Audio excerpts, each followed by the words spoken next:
Come on and take a walk with me through this green and growing land. Walk through the meadows and the mountains and the sand. Walk through the valleys and the rivers and the plains. Walk through the sun and walk through the rain. Here's a land full of power and glory, beauty that words cannot recall. All her power shall rest on the strength of her freedom. Glory shall rest on us all. From Colorado, Kansas, and the Carolinas too, Virginia and Alaska, from the old to the new, Texas and Ohio and the California shore. Tell me who could ask for more? Here is a land full of power and glory, beauty that words cannot recall. All her power shall rest on the strength of her freedom. Glory shall rest on us all. Yet she's only as rich as the poorest of the poor, only as free as a padlocked prison door, only as strong as our love for this land, only as tall as we stand. For here is a land full of power and glory, beauty that words cannot recall. All her power shall rest on the strength of her freedom. Glory shall rest on us all. Come on and take a walk with me through this green and growing land. Walk through the meadows and the mountains and the sand. Walk through the valleys and the rivers and the plains. Walk through the sun and walk through the rain. Here is a land full of power and glory, beauty that words cannot recall. All her power shall rest on the strength of her freedom. Glory shall rest on us all, on us all.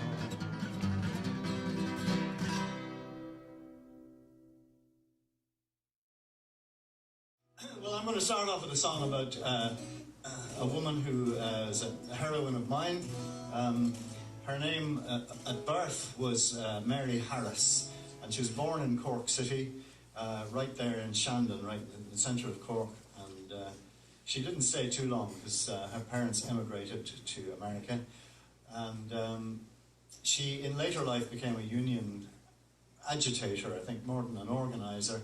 And her name became Mother Jones, and she organised or agitated on behalf of the coal miners, largely of West Virginia and Colorado, and she was a great woman. She didn't live in Cork very long, but she certainly had a tongue which could only have been raised in Cork.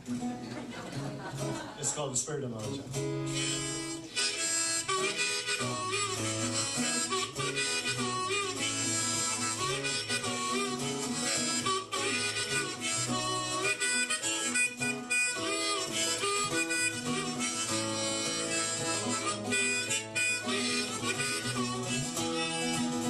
Jones is dead and gone, she could no longer stay.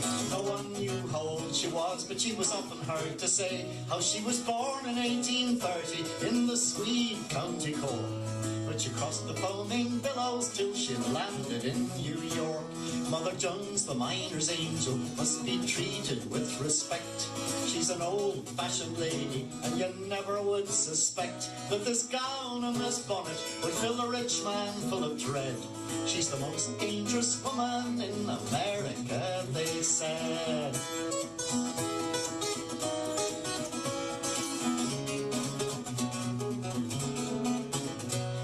Marching up the street with her umbrella in her hand. I can hear her still at Ludlow, where the miners made a stand. And she says, John T., will you kindly tell to me, how could you let your troopers lay them 13 children down in the horrors of West Virginia and in Colorado too?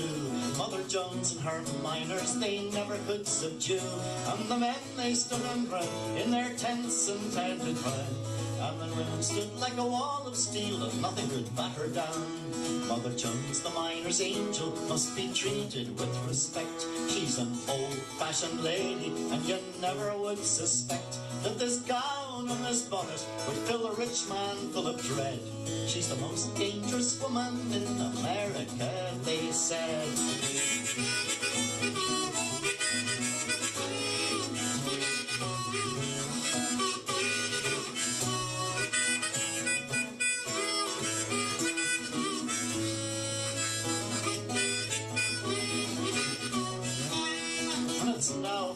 horrors of child labour, says she.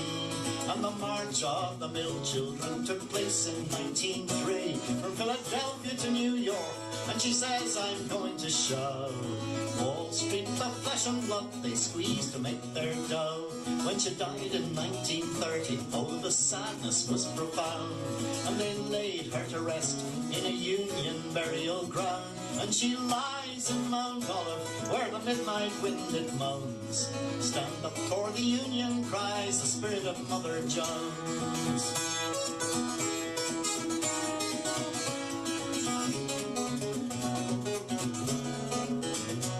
And the rich man and his police and his pulpit and his press got away with murder, then they'd get away with it yet.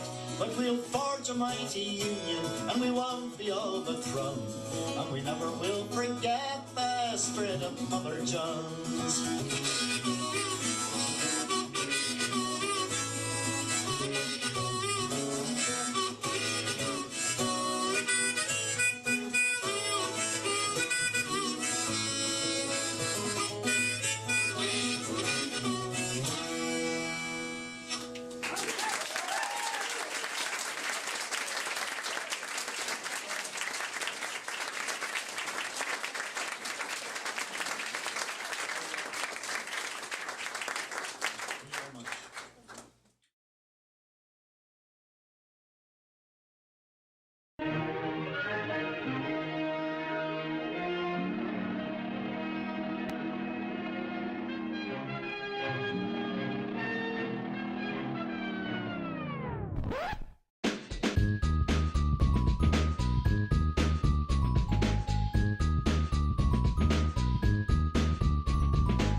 Where she streams, all that content is bursting the seams. Politics, gaming, plenty more. Her sense of fashion, you'll adore. So grab your stuff and hop aboard. We're going straight to Jack's Discord.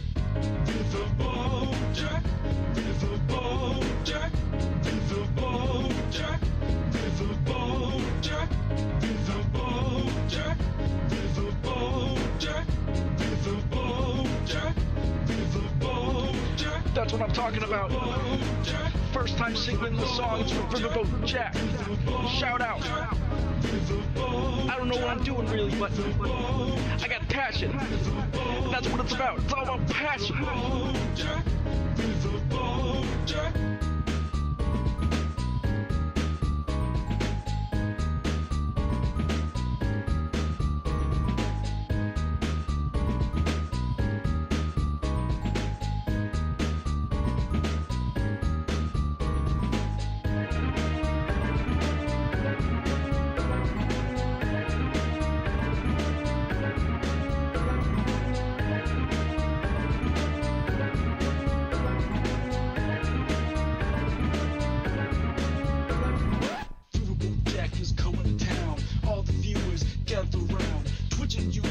Where she streams, all that content is bursting the seams. Politics, gaming, plenty more.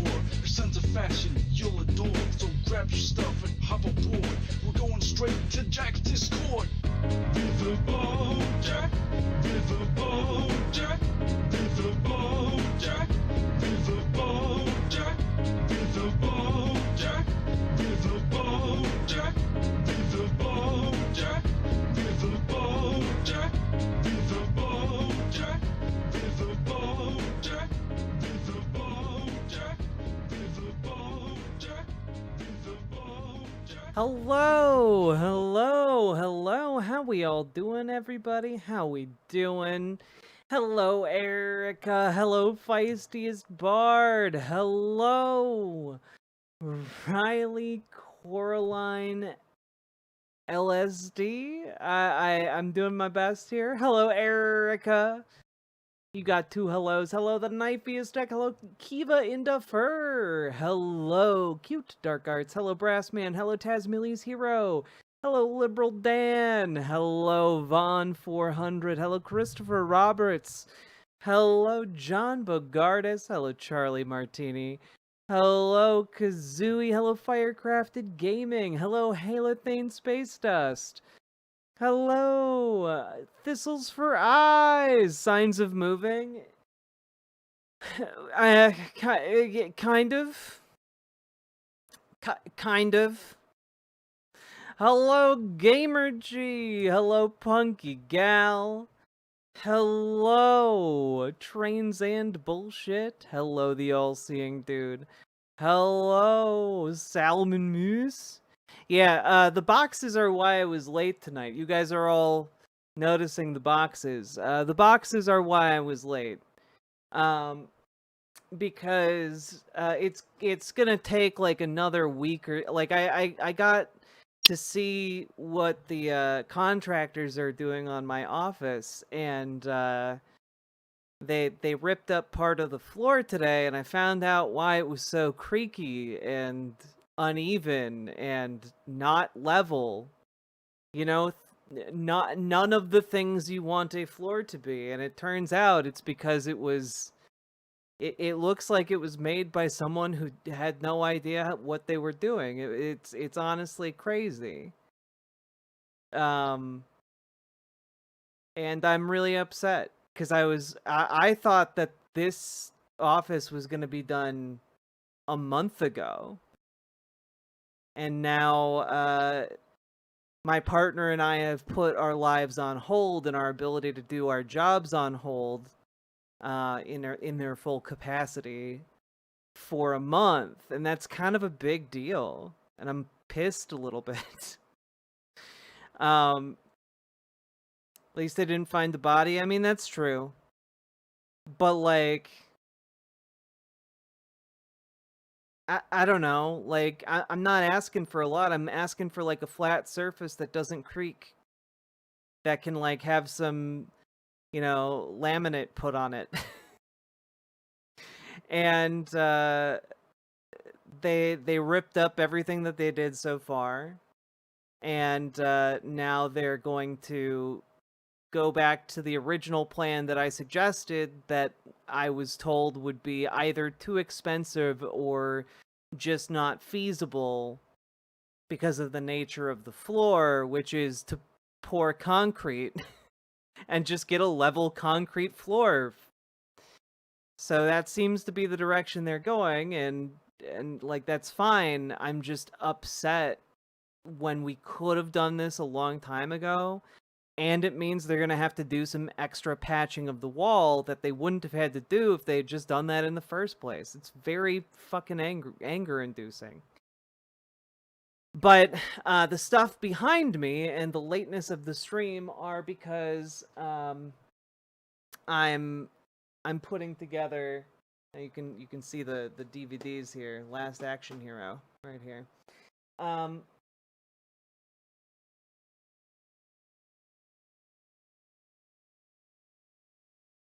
Anyway, you can see the boxes behind me because I moved all of them from over there, from in front of my partner's workspace.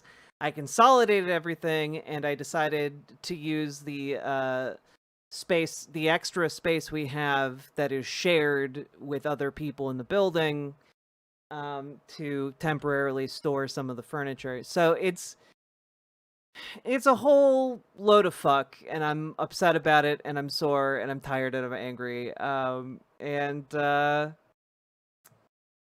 Yeah.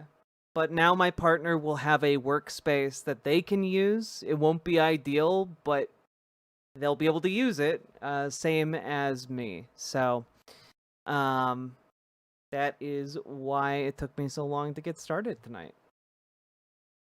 Is there actually wine in one of the boxes? No.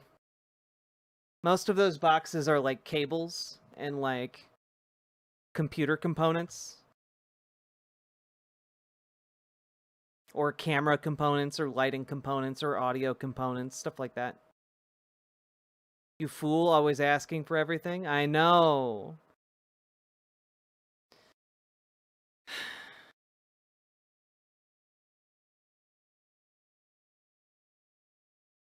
Default X, exactly. Like that.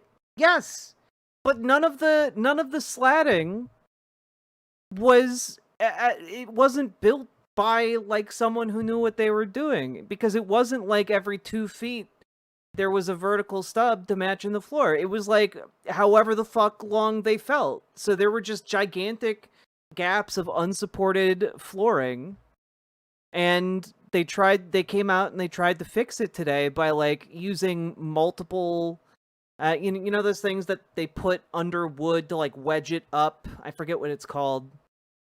A shim.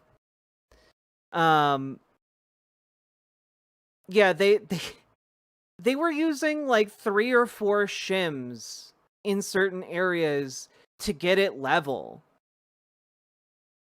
Like 3 or 4 shims on top of each other. Like if one of those things like splat out, the floor would be fucked. You know? It's not even a wood flooring, Punky Gal. It's like a platform to like put not wood flooring on top of. It was very frustrating to see the work that they were doing underneath all of it, and yeah, luckily they are no longer doing that plan because it's a bad plan. And now they're going back to the drawing board, and hopefully they're going to go with the concrete plan, because that at least seems harder to fuck up. Was this Hi, a Bob do-it-yourself here, situation? everyone's favorite No! gang-affiliated builder. Me and my gang can fix it. Yes, we can. This was I paid most of like my savings into this studio situation. So it was the opposite of a do-it-yourself situation. This was this was I gave you my life savings. Please build me a room I can continue to do my job in. And I'm really, really frustrated. And I'm really, really hoping that this isn't going to just get more and more expensive. So, yeah. Lady Rainclad, I could take this one to court. But also, I don't want to have to do that. Like, I don't want to have to, like, argue in a court and try and, like, get, you know, thousands of dollars back. Hope you're logging communications. Oh, I've got top men on it, for sure.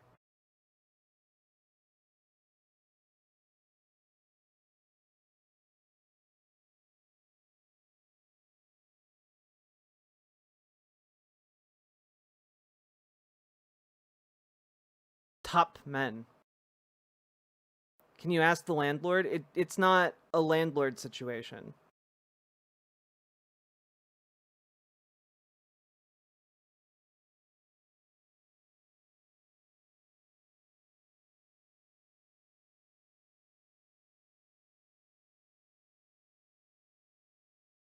They've taken your money and not delivered. Well, they're still trying to make it right, so we'll see if they can make it right.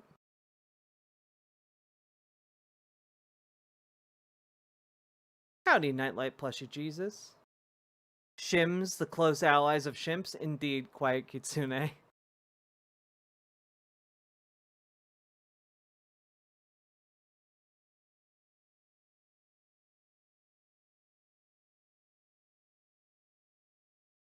Also, chat, I think the monitor, like my monitor color is kind of screwed up.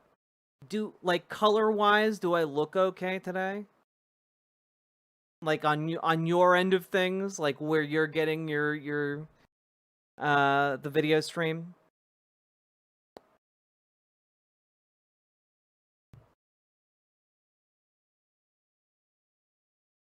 Looking great? Okay. You're still white?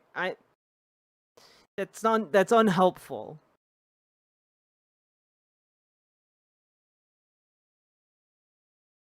A little blown out and a tad shiny. I am shiny in real life, so that works. A little blown out.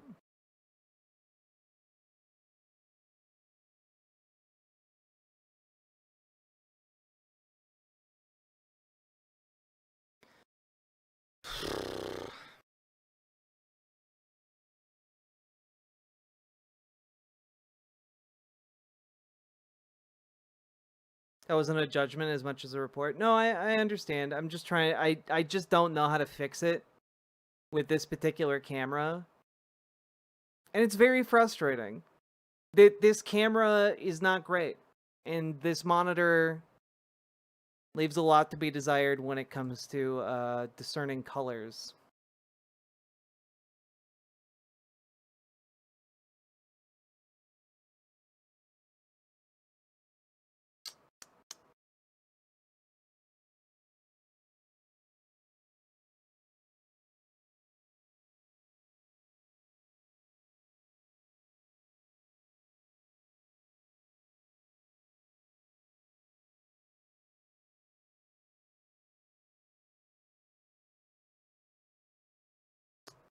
I'm not gonna fiddle with that right now.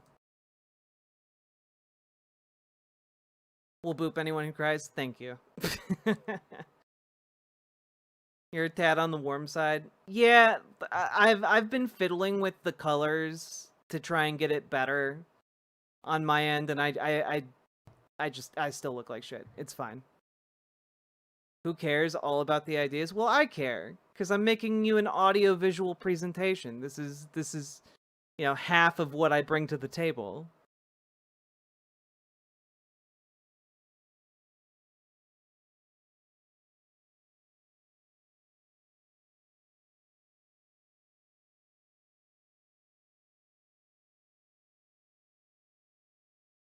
Warmer colors. I actually toned down the warm colors.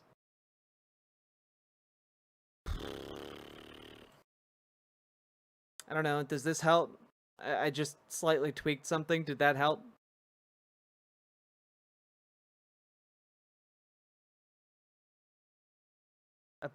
Opinion on the alien? I don't understand. I don't understand, chat. You gotta lead me to your thoughts. Have you tried shimming the camera? They meant aliens? What aliens? Just aliens in general? The aliens discussion in Congress today? I don't give a fuck. Like, I just don't give a fuck. Like, I don't care. Like, the statistical likelihood that aliens have ever tried to contact us or ever been here is so abysmally low that I consider it not worth talking about. Like, who gives a fuck? Even if aliens are real, like, they are not coming here. And if they are real, you don't want them knowing we're here, because they're just gonna vaporize our solar system. Like, I just, like, I don't understand. Like, people are always making movies about, oh, the aliens are coming to America to mine the gold on our planet. Why would they do that? There are trillions of planets out there to mine gold on.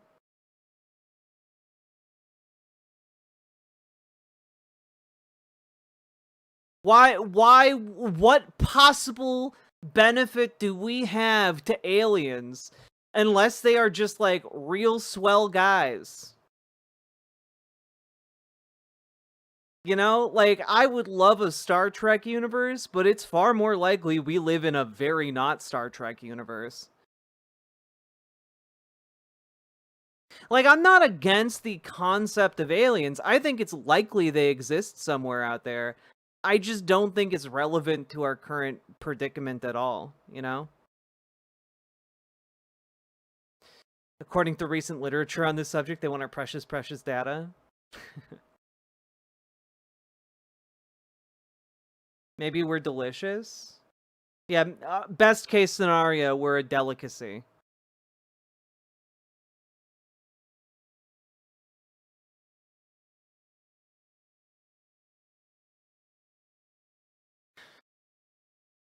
Excellent box for it, thank you. I worked hard building it, unironically.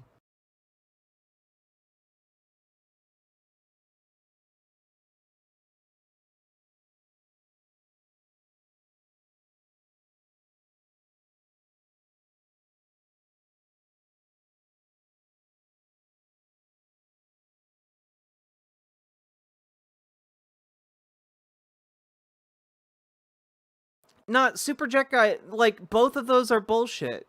But both of those are bullshit.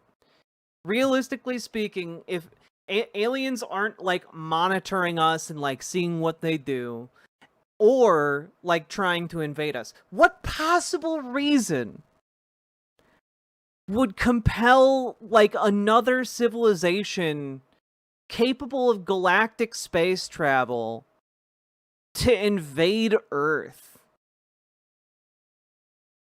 What reason possible would justify the expenditure of resources that it would require when all they would really have to do is, like, send a ship to gravity pull an asteroid out of the, like, our belt. They could have, like, 5 ships just, like, using gravitational pull to hurl asteroids towards our planet.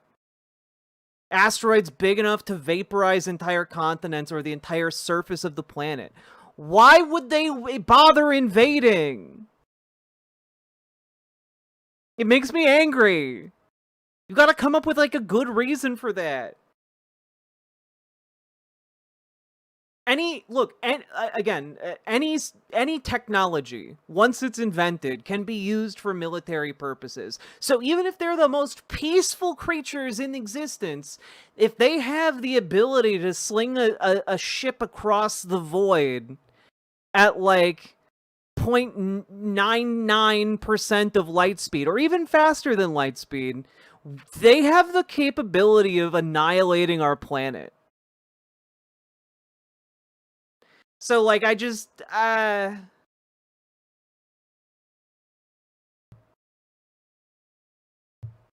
there's no reason to just populate a planet without life that can fight back. There's no reason to get your resources from, you can't get your resources from someplace else. But I do think there's a compelling reason to see, like, Earth as a You seem competitor. to know a lot about their asteroid towing methods. Are you an alien agent, hum? No, I've just played a lot of Mass Effect, and I'm familiar with the Krogan Wars. That's a deep cut. Maybe they find us hot. I don't understand the anger. I'm just angry at the ideas. I imagine you continue to angry rant as the aliens are hauling you away. I would be very upset that aliens bothered to invade the planet over something like gold. I would be upset for that. It doesn't make any fucking sense.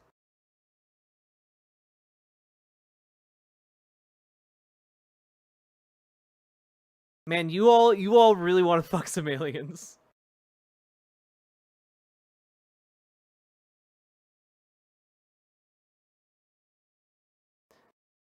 Jack, if aliens found you hot, would you be flattered? Not really. A lot of people already find me hot, and they slip into my DMs. They say things like, can I come out and fuck you while you record videos? It's okay, you can blur my face. By the way, I'm gay, and I love trans women because they have huge cocks. Like, I already get messages like that all the time. And, like, dudes like that, you are all gonna be very disappointed in so many ways.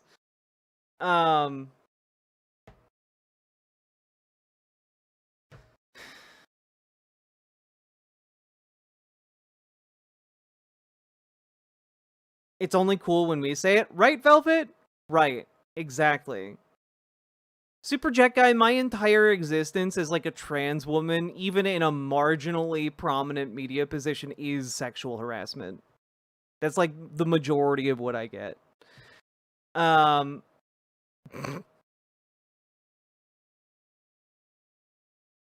only thing I could accept is if they are here because we made elements beyond uranium, which is only slightly less ludicrous than coming here for gold. Maybe. I just think it's far more likely that there is like a de facto set. Right? Okay, let me get into this, right? If aliens exist and are capable of interstellar travel, they can travel within the galaxy, they have little empires, maybe they have a few colonies, right? If they are large enough to do that, then there is essentially gonna be more than one. There's gonna be more than one civilization doing that. And I think it's far more likely that we live in like a dark forest situation where like there is a default essentially space geopolitical or galactic political state of affairs. And I think that like I think that like it is far more likely that if any of these creatures evolve to be the dominant life form of their planet, there's some badass motherfuckers who are gonna try and kill anything that may or may not be competition on the galactic scale, right? Like, if you've already mastered the ability to sling rocks at a planet fast enough to liquefy the surface of said planet, like, I don't think you want to take a risk with another entity out there that can do that, generally speaking. And so, yeah, big rock, exactly. And so, I'm just going out there, but the Dark Forest seems to make the most sense to me. Where, like, any civilization that gets prominent enough on like a galactic scale and is detected by other civilizations out in the galaxy, they do everything they can to triangulate like the center of said civilization and just annihilate it, right? Like, there's no diplomacy, there's no like first contact. It is simply, a light out of the void annihilates your planet in a nanosecond.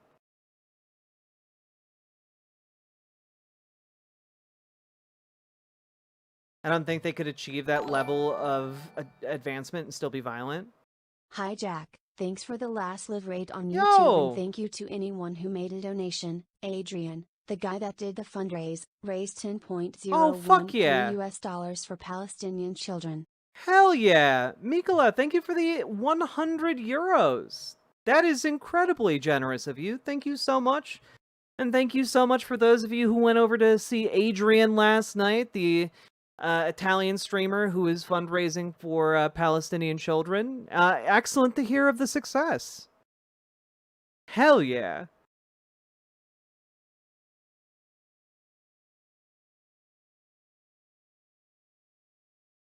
I really, really appreciate that. Thank you so goddamn much.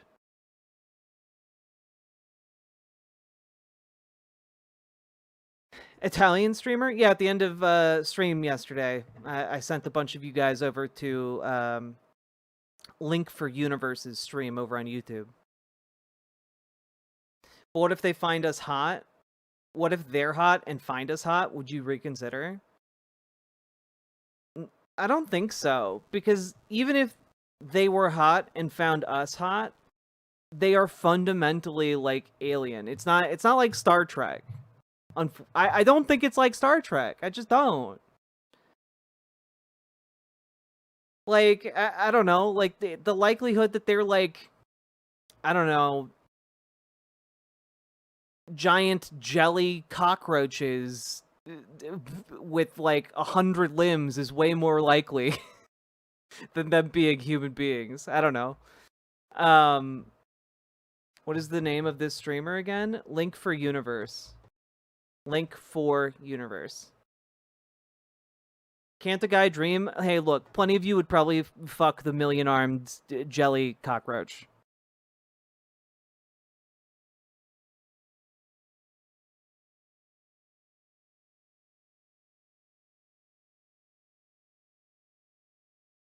I do want to say I would really like a Star Trek future with like a federation and like cooperation between species. That would be really cool. But I do think that there is an inherent danger in assuming the galaxy is open and inviting. Like going out into nature, it is not open and inviting in like a forest. I don't know why we would assume the same about an entire ass galaxy. You know?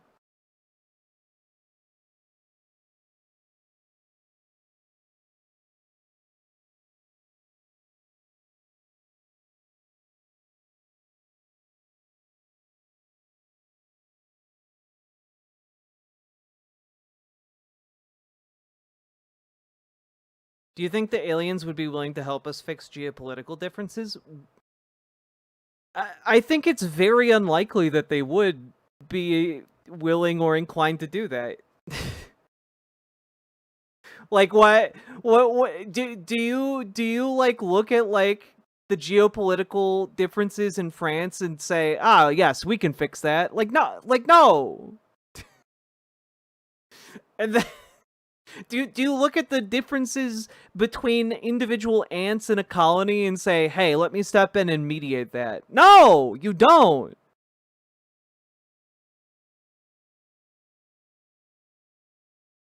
I know that I'm talking about this for a really long time, but I do. Do you look at ants? Yes. I do look at ants. Do I mediate their differences by vomiting their chemicals into their mouths so that they understand each other better? No.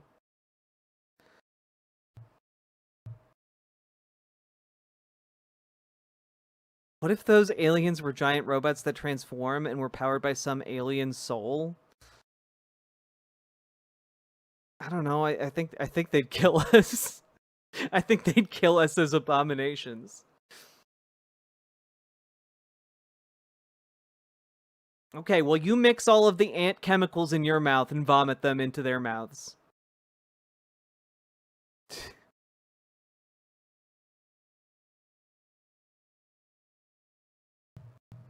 What if my grandma had wheels?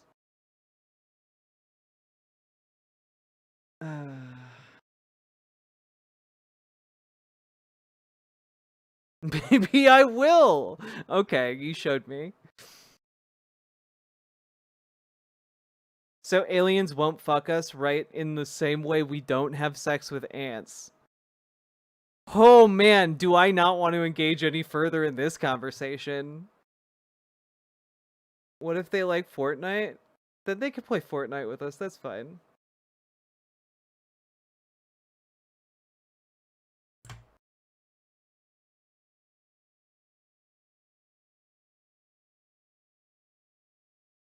Chat.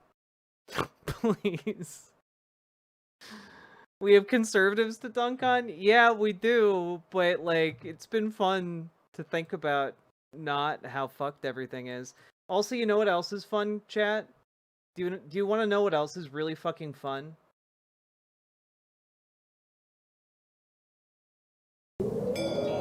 They are releasing a 4K edition of Angel's Egg, and I'm really excited about it. I'm gonna force you all to watch the trailer after I get the display right.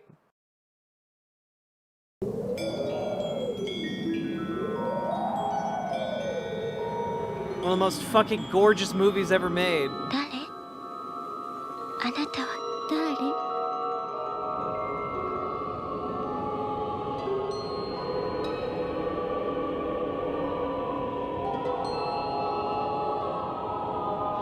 君はいつからここにいるのかな。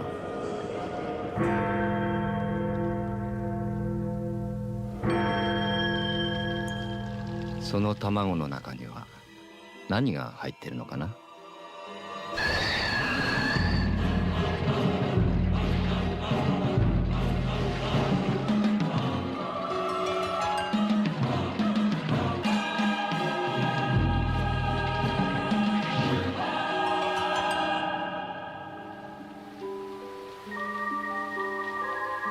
眠り続ける大きな鳥を。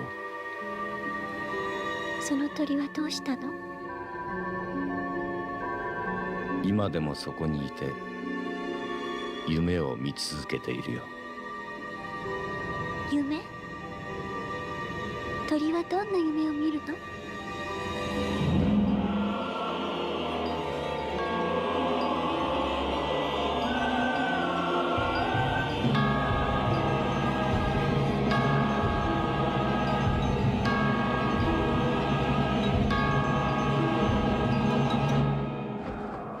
あなたは誰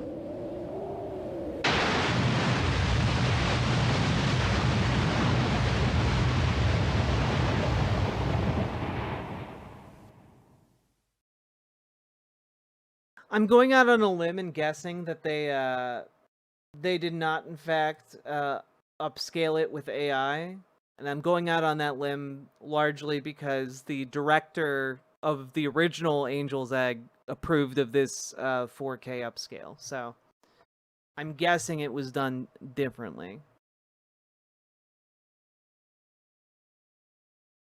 It's so pretty. Love the haunting vibes. It is a very unnerving film, but also like, god damn. God damn. They draw it so beautifully. So fucking beautifully. Wait, it's not a hentai? No, it's not a hentai. But like every fucking movement in that anime is just incredible. All hand drawn.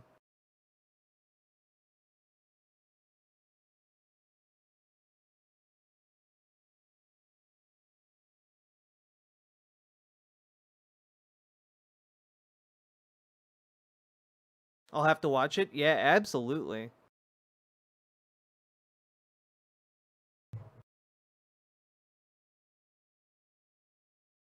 Angel's Egg is definitely one of those things that has had a huge amount of influence on everything from like Dark Souls, and I bet it is an inspiration for Fear and Hunger.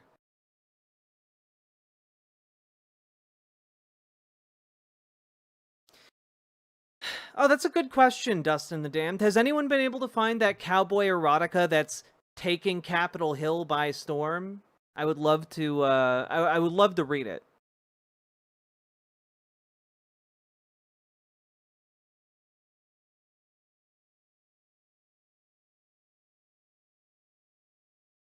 What do you think about Nepal? It's not on my mind recently.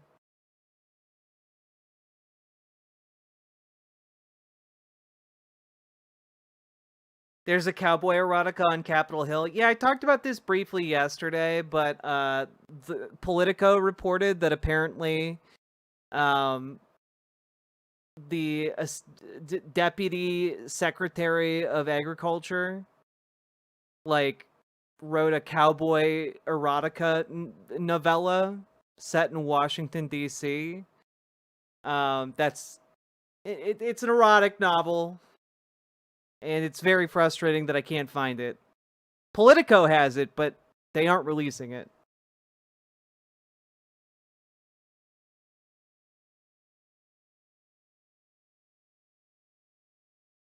There are just physical copies roaming around. Man, what a nerd. Too shy to even post it online.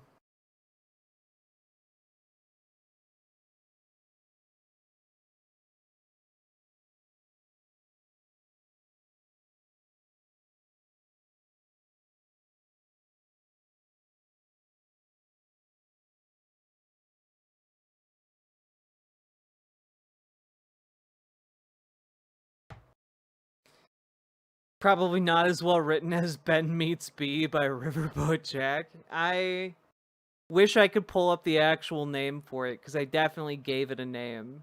But I don't have it on this computer. I have it on my other one.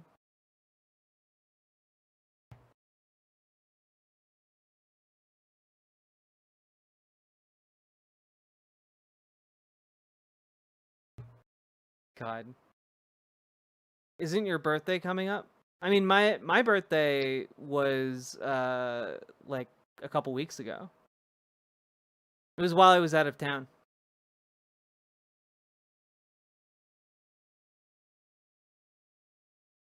Happy birthday. Thank you, chat. It's okay, Paladin.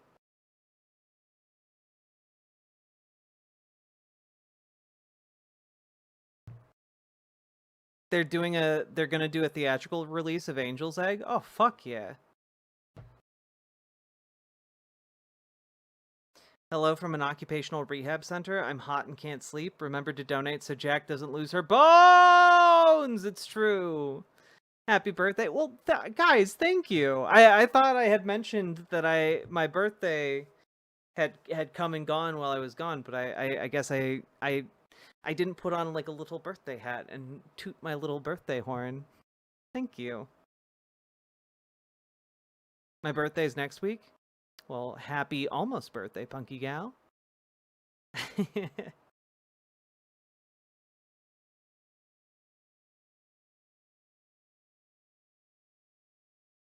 Spectral Pyre! Let's see.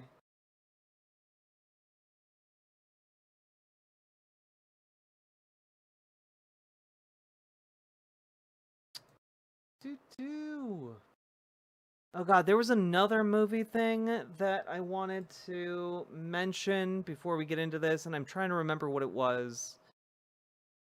What was the other movie thing?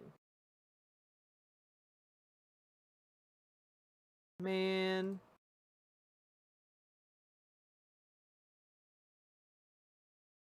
Perfect Blue?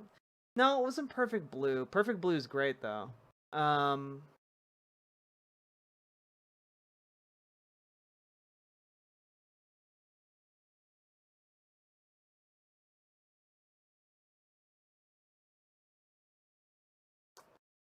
What was it?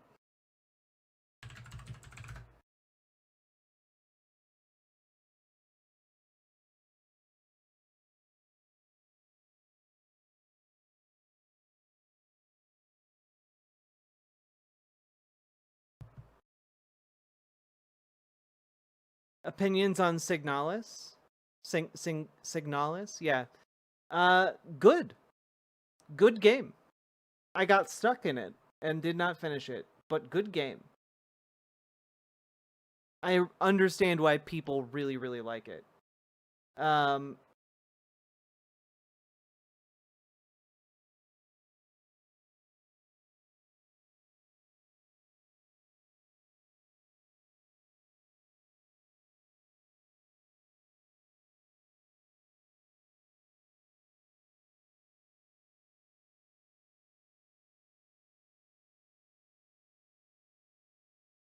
God, what was it? Fuck. I'm dying here.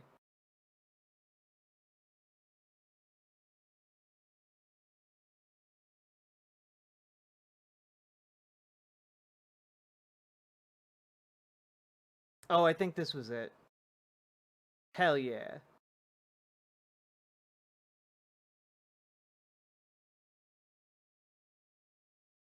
A movie for our times, chat.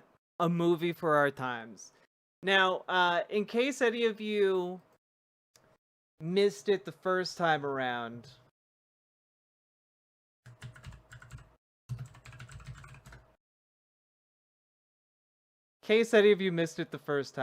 here we go. This is called Sisu.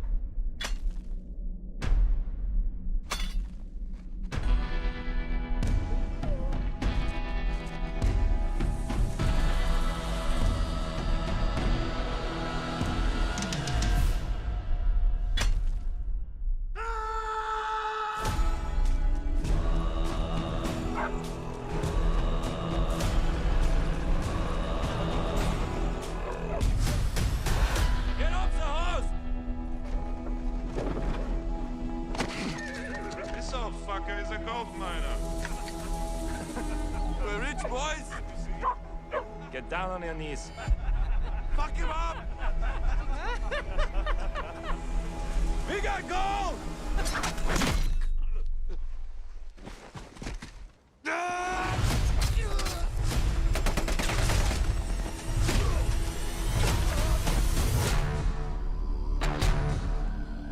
He was a Finnish commando.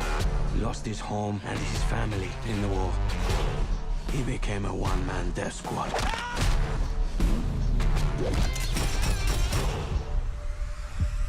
He's one mean motherfucker that you do not want to mess with.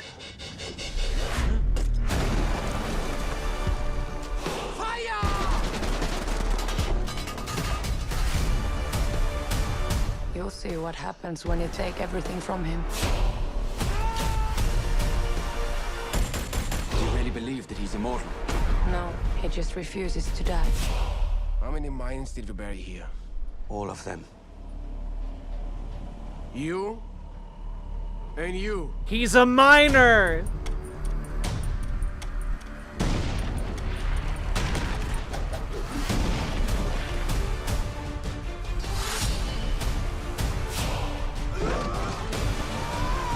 This is not about who's the strongest.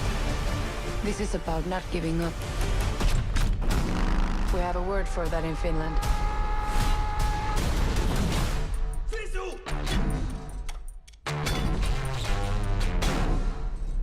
We might have a problem. So, yeah. You know, and obviously this movie came out back in 2023, and we didn't know where we were gonna be here in 2025. But luckily, he's coming back. Coming out of retirement for one last gold vein.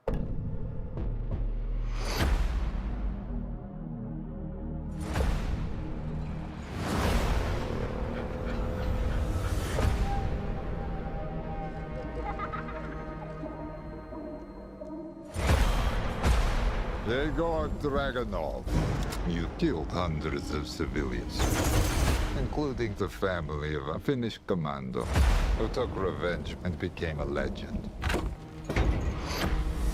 The legend entered Soviet Union 10 hours ago. I'm sending you to clean up your mess. I think the legend has been homesick. Go on.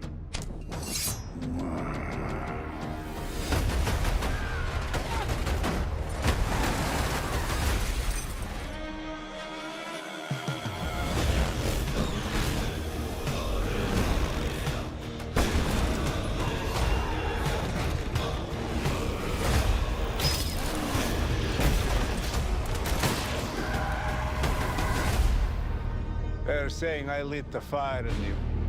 I will put it out. You are a mistake, an aberration.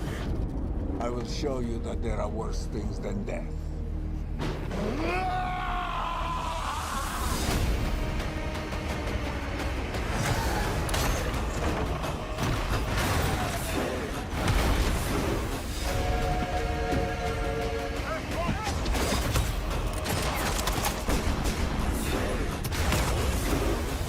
You stubborn motherfucker. Unleash hell.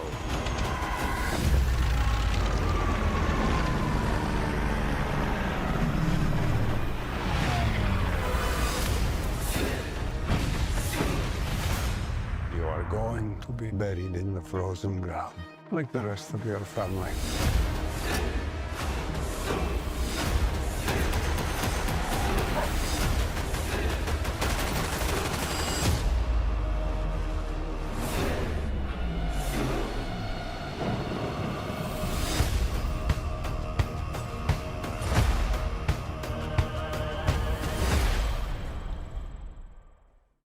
Anyway, I don't know. It just made me happy. I think we need a lot more media with not just Mongolian throat singing, but a lot more media with like Nazi killing. I think I'm pro Nazi killing media. My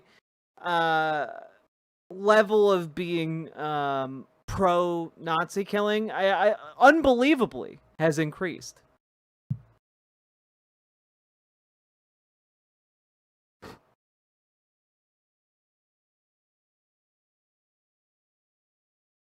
That's the Who. Yes.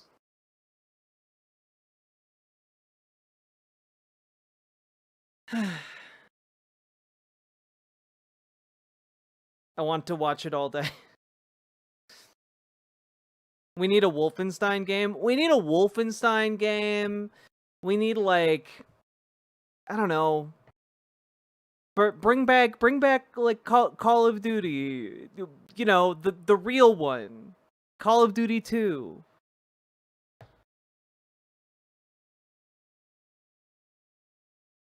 Should play that song from Jedi Last Survivor. Nah, I'm good.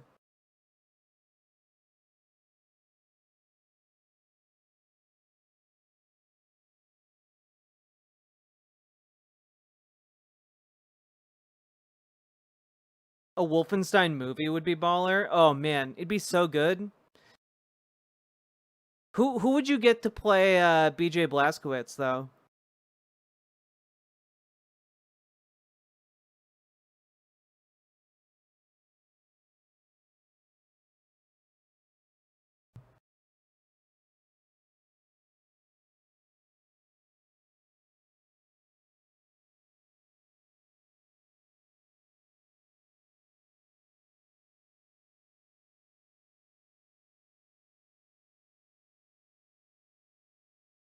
Tom Hardy just spitballing.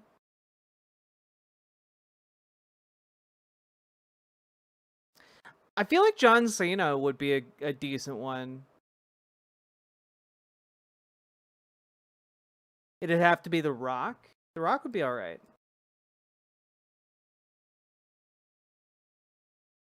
Tom Hardy would be good.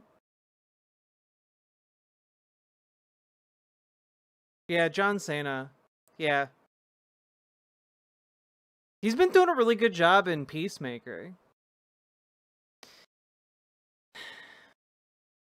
All right. Anyway, folks, we've been chatting for like an hour. If you're enjoying the show, hit that follow button, hit that subscribe button, hit the like button, do the things, and consider dropping those subs, donos, memberships, super chats, etc. Who's the Senate candidate in Maine who's absolutely built? I think that's Graham Plattner.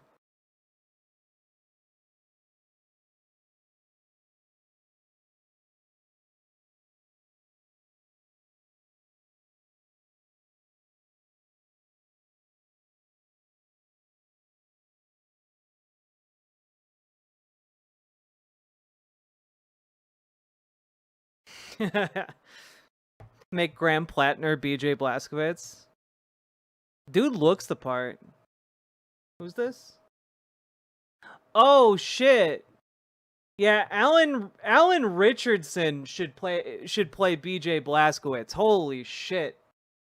I forgot about him. He's the absolutely huge man that they got to play Jack Reacher.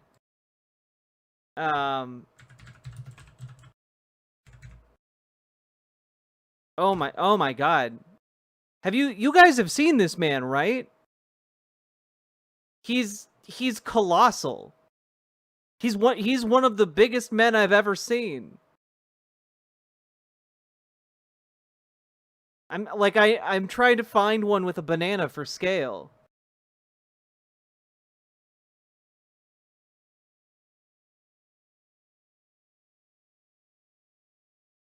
Dude's just shredded as hell too. It's fucking nuts.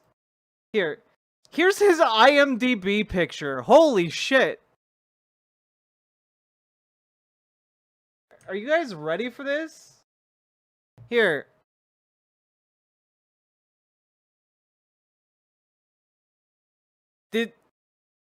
This man is fucking huge. He's like 7 feet tall and like just chiseled from granite. Like, dude.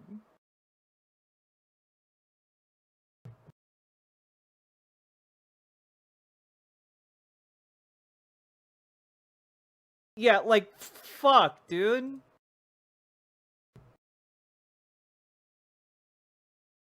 Just fucking huge.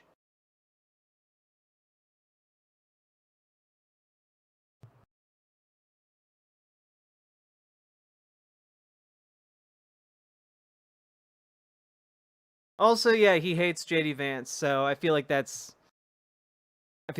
good. All the neurons activated. Oh, Fitzgerald, the girl cop. Okay, wait. Reacher and Fitzgerald.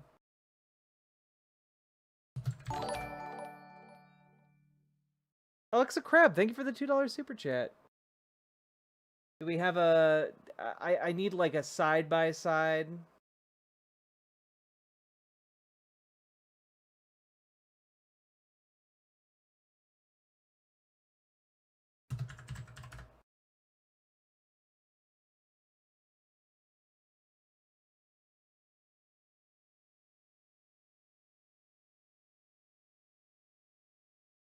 So many of the shots are them like sitting or leaning down next to each other.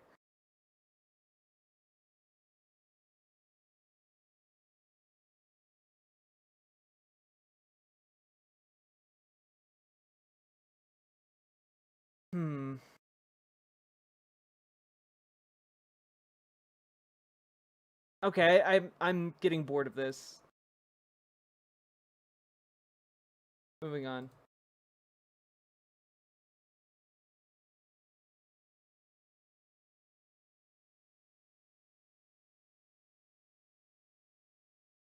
He fights Nazis in the Ministry of Ungentlemanly Warfare. Well, I'll have to watch that movie. Gooning over? Gooning over.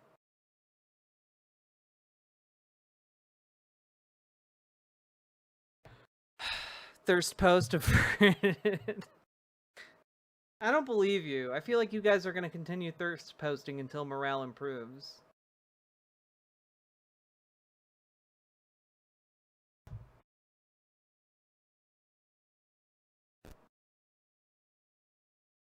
Now, chat, it was recently my birthday, and it appears you all forgot. So, if anyone would like to drop some subs or donos for my birthday, I would very much appreciate it.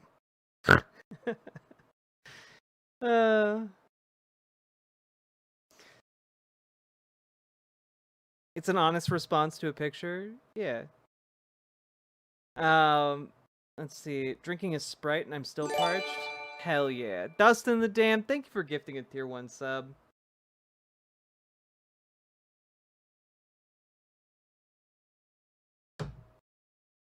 Thank you, Dustin.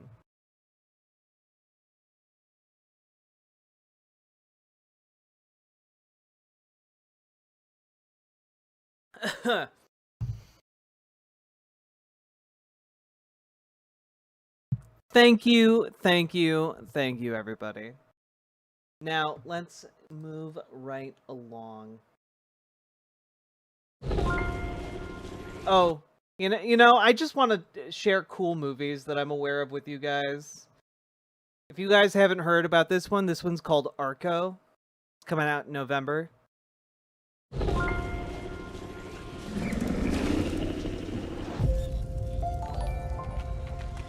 You're a Sunday Kitten. Thank you for the $10 dono.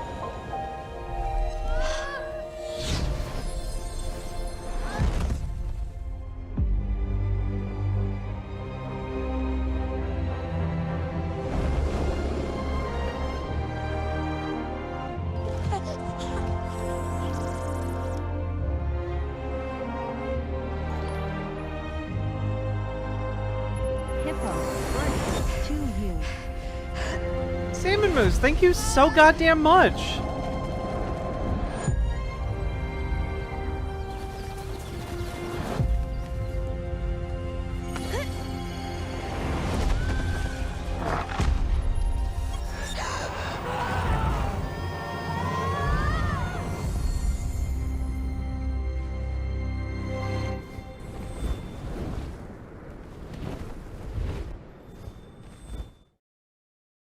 Doesn't that just seem like nice? That seems like a nice movie. And Sam and Miss, again, thank you so goddamn much for the $50 dono. Hell yeah. Wait, what? Will Ferrell? Yeah, doing voices. You know, he do the voices with his mouth.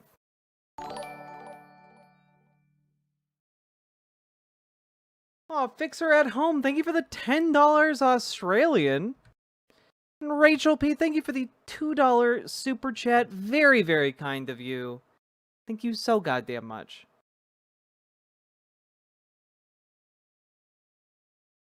Really cool. I was led to believe this would be about a gas station. Oh god. Oh, also, I haven't seen the new trailer. Look, I'm just watching I'm doing everything I can to delay covering conservative propaganda, okay? Let me have this. I haven't seen the new trailer for Jordan Peele's next movie that's apparently out now, and I would very much like to watch it. So we're watching it now. I'm steering the ship into the currents. Princess Fiona. Squish. Is it him? It's him! Do I look at you or the camera? You'll just look right at me. You'll just ignore the camera. Okay. There are a lot of people saying you could be the next great quarterback. I can already see it now. Cam running down the tunnel with the crowd chanting his name. I hear you've been invited to train with legend Isaiah White himself. Care to elaborate? I want to be the GOAT. Cameron King. Great meeting you. I'm a fan. That's crazy. I damn near worshiped you growing up. Who are you? I'm him. Who are you? I'm him. My time. Let's play a little catch. We going to the league! You want to play at your highest level? You want to be a legend? Let me tell you something. This ain't a game.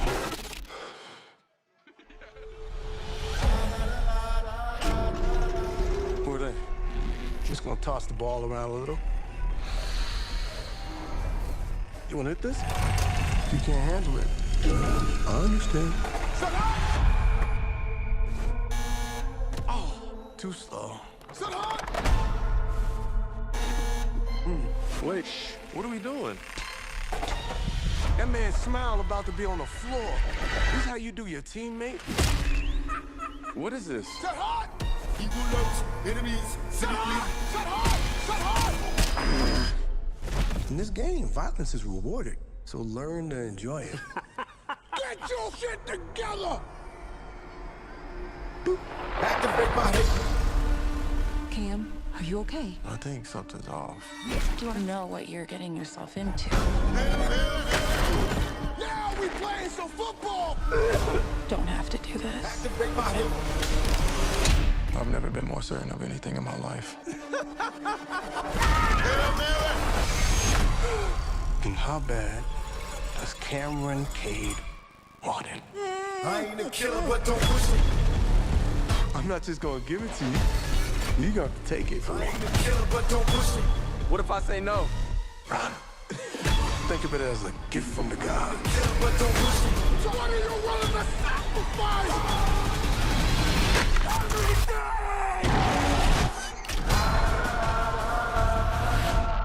Oh, that looks so fucking good.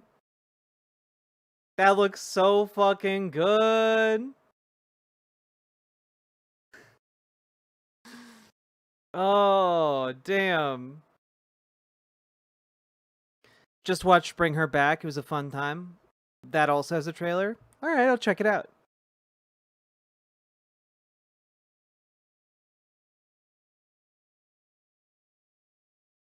That looks amazing. Yeah, like, I don't know, the cult... equating, like, football with cultish mentality when, like, it's a game that literally requires you to be willing to sacrifice your ability to think due to, like, the damage you get. just for playing it. Like, that's... yeah. I think that has some cogent points to make. It's football as violence cult. Football as an explicit violence cult is very compelling as a concept. Oh, Peele is just producing? You know, I don't care. I don't care. I think Jordan Peele's got like a good nose for this shit, man.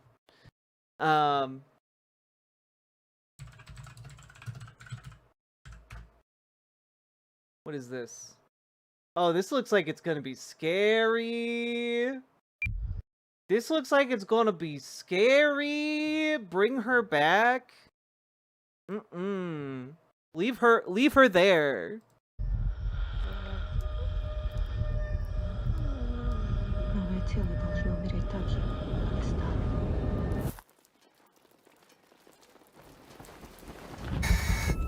How did you cope with Kathy being gone? I didn't.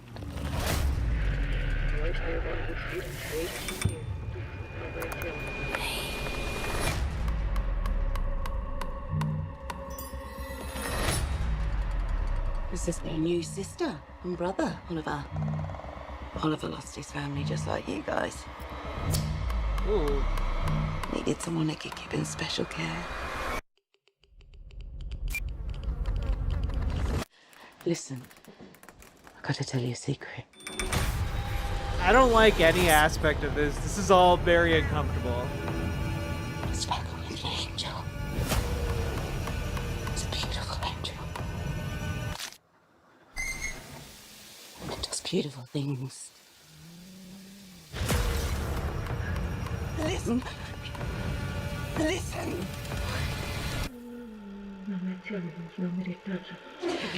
Listen. Listen. Some people believe the spirit stays in the body for months after death. It's working! We can bring her back. Oh, shit.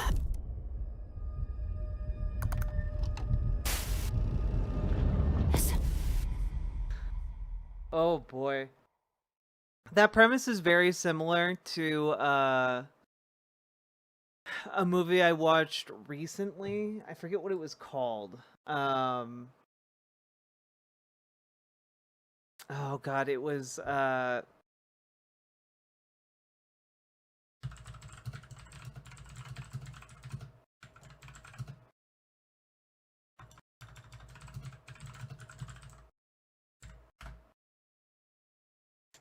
what was it called?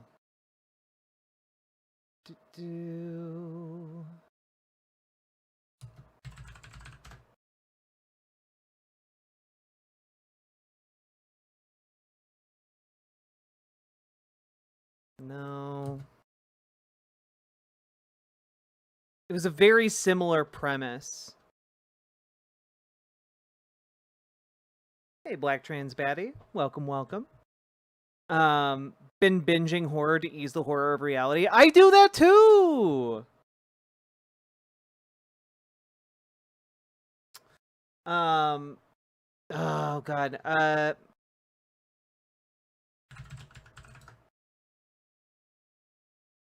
me take a look real quick.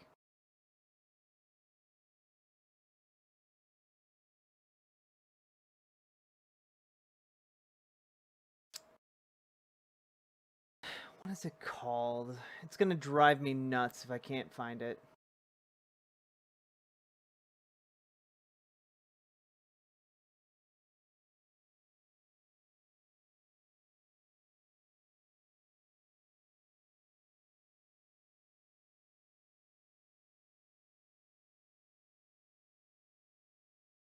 Fuck.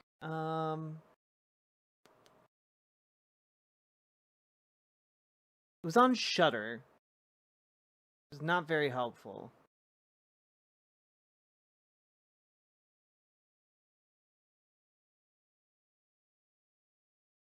If we keep this up instead of dunking on conservatives, I'll need to dip. That's fair.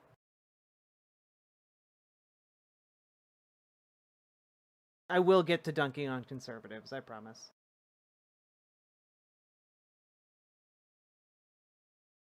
I'm just trying to get my horror recs in.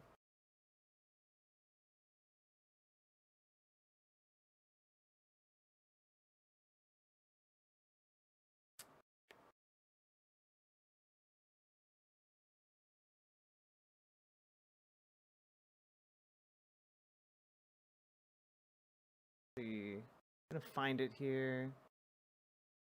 10, 9, 8.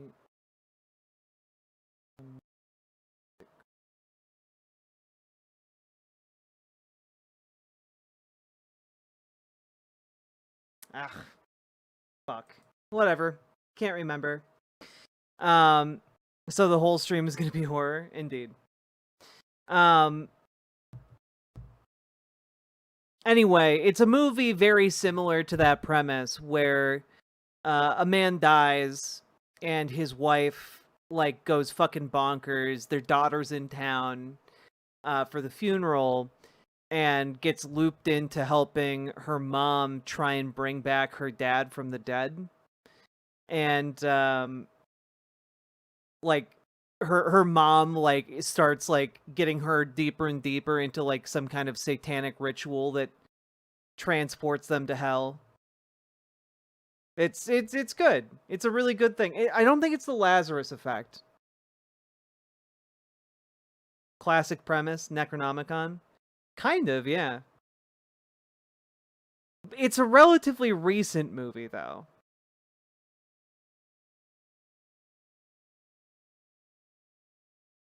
The chick is from The Boys? Yeah, I think so. I know I watched it on Shudder. I just don't remember what it's called, and it's driving me nuts.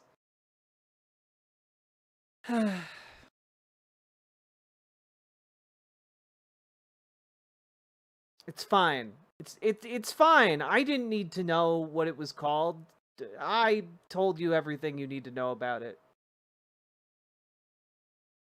Some good shit. Some good supernatural shit. Oh, it's called The Surrender. There we go. Nailed it. Yeah. It's a pretty good movie. Thank you. What's your favorite horror subgenre? Favorite horror subgenre is probably like, I don't know. I like stuff with cults and body horror. I just think that's fun. I think there's like a lot of room to wiggle around and have like really cool like creatures or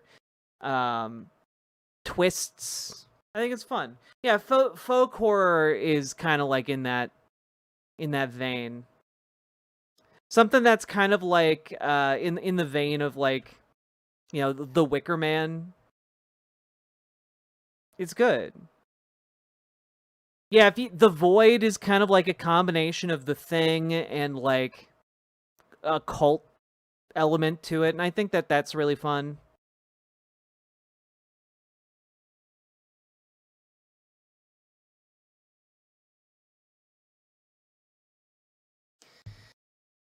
Have I watched Midnight Mass? I fucking love Midnight Mass.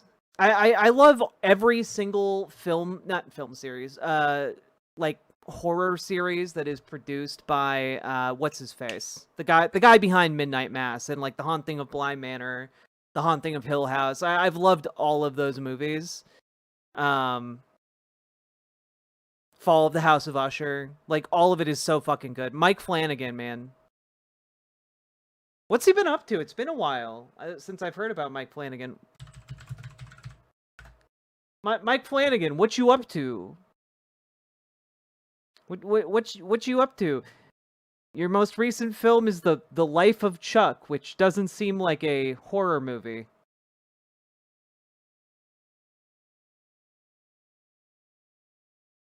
I want to know what you're doing. How are you gonna spook me out this Halloween season?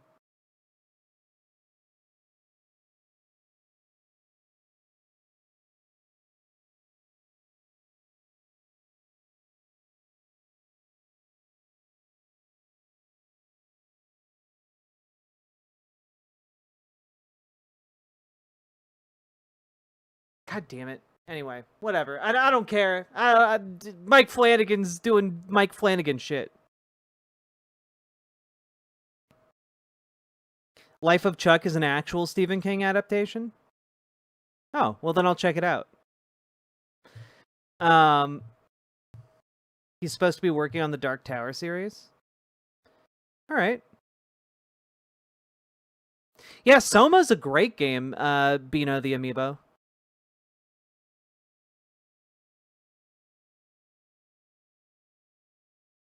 I've not seen either of those, Your Ascended Kitten. Okay, all right. Enough of this. We have to talk about the horror clown show that is our world. All right? I have avoided it long enough. We've got to talk about it.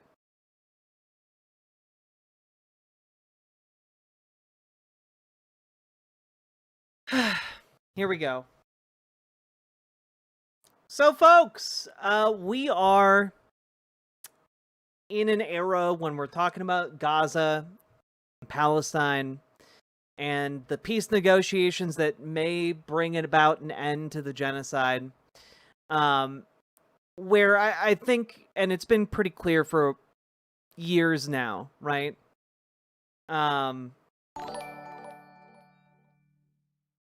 In memory of my brilliant, ethical father, who I am grieving. He was born in a WPA tent camp above the Columbia R. His soak party dad helped to dredge it. My father WLD support you, and think you are brilliant too, as do I. Well, thank you so much, Catherine's Leaping Lemur. I appreciate the $50 dono. That is incredibly kind of you. And also, your dad sounds really cool. And so do you. Rest in peace. I'm gonna restart that segment. That was a really nice dono, and I really appreciate it.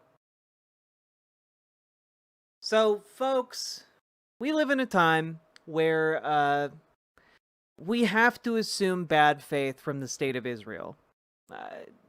That's been pretty clear and evident for a long time. They are doing a genocide, etc. But for many people in the mainstream world who aren't as plugged into politics as you or I, there's still this presumption of good faith on the part of the Israeli state. And I think that we need to do more to boost stories like this that demonstrate that that good faith is non-existent. It absolutely doesn't even materialize in any form or fashion. And the reason I'm saying this is because earlier today, Hamas had its negotiating team in Qatar in order to sign and agree to terms that were being put forward and brokered by the Trump administration. The Trump administration said that they had to come out and sign it. The Hamas negotiation team agreed and agreed to meet with Israeli officials, sign this document, make it official, get the peace process started. And well, Israel launches airstrikes against top Hamas members in Qatar for Gaza ceasefire talks.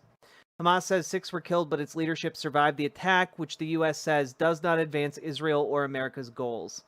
All of this was done with American complicity. It was done with the help of like the highest echelons of the American government under Trump.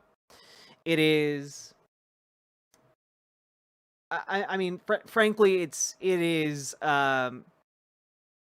makes it abundantly clear that this is not going to lead to peace. And it makes it abundantly clear that it's not going to lead to peace, not because of anything Hamas is doing at the moment with its negotiation team, but because the state of Israel tried to assassinate the negotiators. Here, the reporting goes on. Hamas said 6 people had been killed, including the son of its exiled Gaza chief, Khalil al-Hayya. It said its top leadership, including the negotiation team, survived. The Israeli strike came hours after its military warned all of Gaza City's residents to evacuate before a planned offensive to take control of what it portrays as Hamas's last remaining stronghold, where hundreds of thousands of people are living under famine conditions. This is, make no mistake, an attempt by the state of Israel to further its genocidal aims. It is... I mean, it's clear. They have starved these people for years, and now they are justifying military strikes on a city of composed almost entirely of unarmed, desperate, starving people. And I have to remind you guys of this, the majority of whom are children. And so, like, this is... I mean, it's brutal on the face of it, but it's also just... I mean, it's just evil as fuck. There's no other way to say it, really. White House officials confirmed that the U.S. had been informed in advance of the attack, which took place on the soil of an important regional U.S. ally and a key mediator in attempts to reach a ceasefire in Gaza, which, yeah. So, about that, this is, to my knowledge, the first time Israel has done an airstrike against Qatar. That's an act of war, chat. I need y'all to understand, Israel is just dropping bombs on anyone within their, field of operational ability. There's a reason why people are now calling Israel essentially a rogue state. And it's because they are operating completely outside the bounds of international law. They are destabilizing the region. This is something that is going to disrupt, the way the entire Middle East relates with other nations within the Middle East. It's going to disrupt relations with Turkey. It's going to disrupt relations between the various powers within the Middle East bloc. It is either going to strengthen the bonds of existing alliances or break them down entirely, and it's almost entirely going to occur at the detriment of any kind of U.S. Influence over the region. It is going to move many of these countries that have been up till this point seeking closer relations with the United States, thinking that the United States would be some kind of protection for them against Israeli aggression. It's moving them into the arms of superpowers like Russia or China. And it is it's just not a good policy to pursue. Greater Israel coming to Middle Eastern country near you. I mean, that's kind of how it's going right now.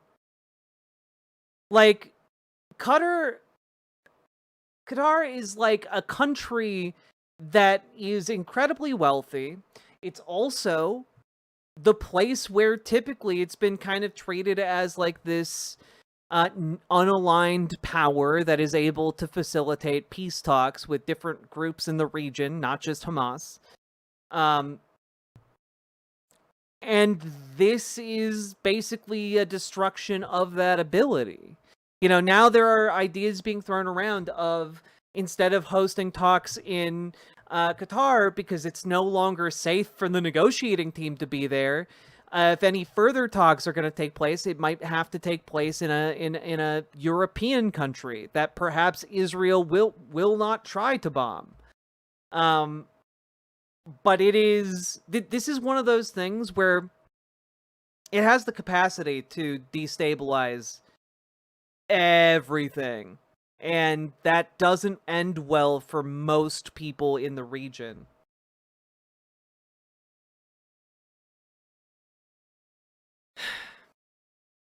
It's really, really grim.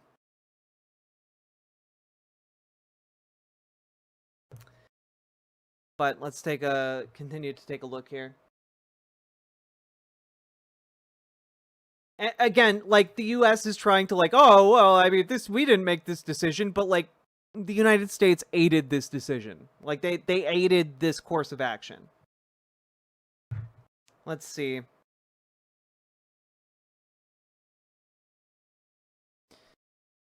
Yeah, it took place within, like, the city limits of Doha. There we go. Unilaterally bombing inside Qatar, a sovereign nation and close ally of the United States that is working very hard and bravely taking risks with us to broker peace, does not advance Israel or America's goals, White House spokesperson Caroline Leavitt said. Because, again, they think all of us are fucking idiots.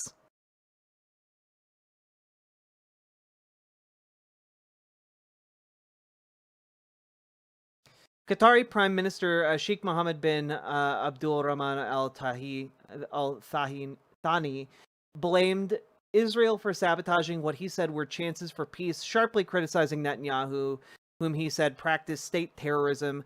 Qatar reserves the right to respond to this blatant attack and will take all necessary measures to respond. Yeah.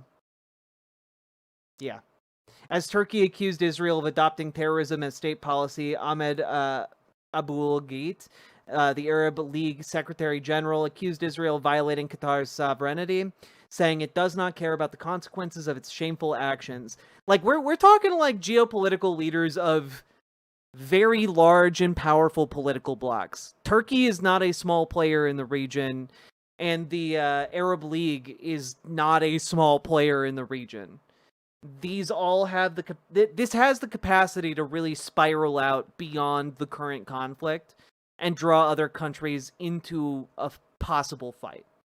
This is not good.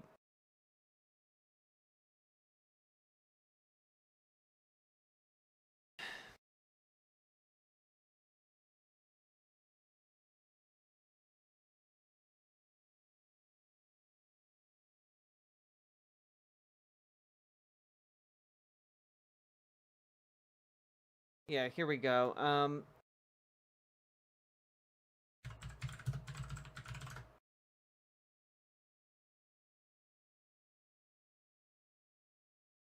Can I bring this up? Here.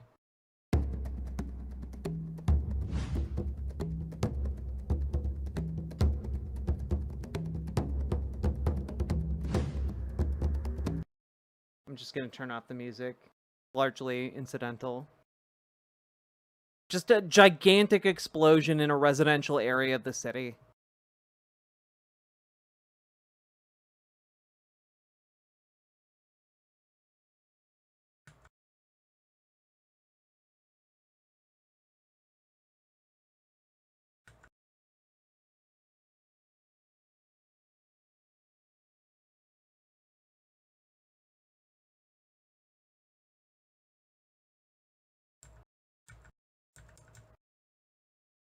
Yeah.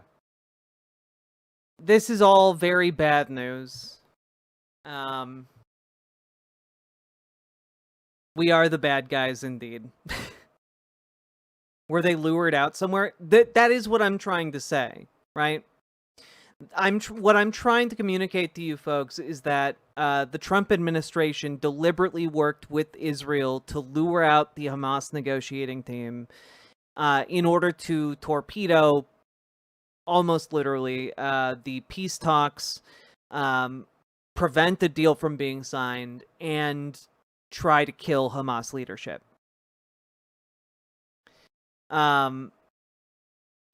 Basically, why would any country ever bother negotiating with us or Israel ever again? Who would sign up to die to an Israeli assassin? You know, what? Did they succeed? They did not succeed in killing the negotiating team. They did succeed in killing 6 people. Including one of the children of someone on the negotiating team.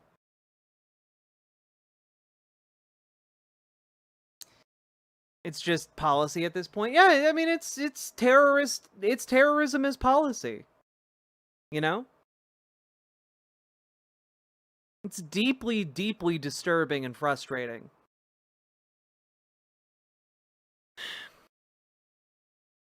That whole "we don't negotiate with terrorists" is and always has been BS. Well, I mean, also, we've just become the terrorists, you know, right? Like, that's it, like, we don't negotiate with terrorists, we are the terrorists, is like the mantra of both the US foreign policy at this point and Israeli foreign policy.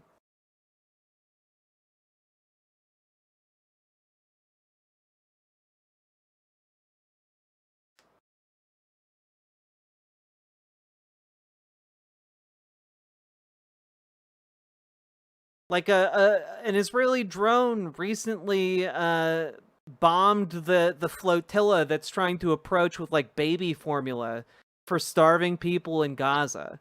Like it is disgusting what has been going on. And you know, who better to talk about how disgusting it's been than two of the most disgusting men in the entire world who are in fact you know, experts on being disgusting. Let's throw it on over to Charlie Kirk and Ben Shapiro. Civilization here. We want to see the maniacs of Hamas be defeated. So we've seen news this morning that, quite honestly, I'm a little confused by, and I was hoping you could navigate it and help us understand, which is that Israel bombed Qatar, which houses a lot of Hamas officials.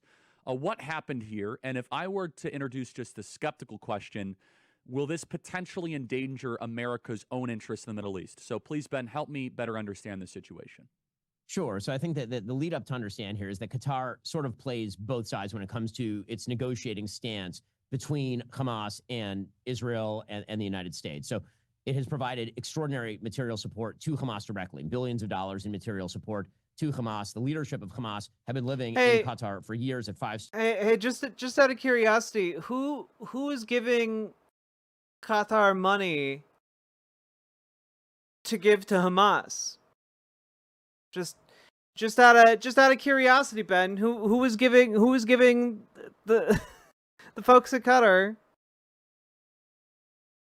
money to do that? I wonder. Hotels. Hamas's priorities have been pressed by Qatar in negotiations multiple times. Qatar has not put significant pressure on Hamas in the past to release the hostages or to end the war. And so basically, as Israel nears the end of the war, which is what this last movement in Gaza City is supposed to be, there was a final offer that was put on the table actually by the Trump administration that essentially said that Hamas should release the... And in case none of you know what I'm talking about, boop. Throw this up there. Oh,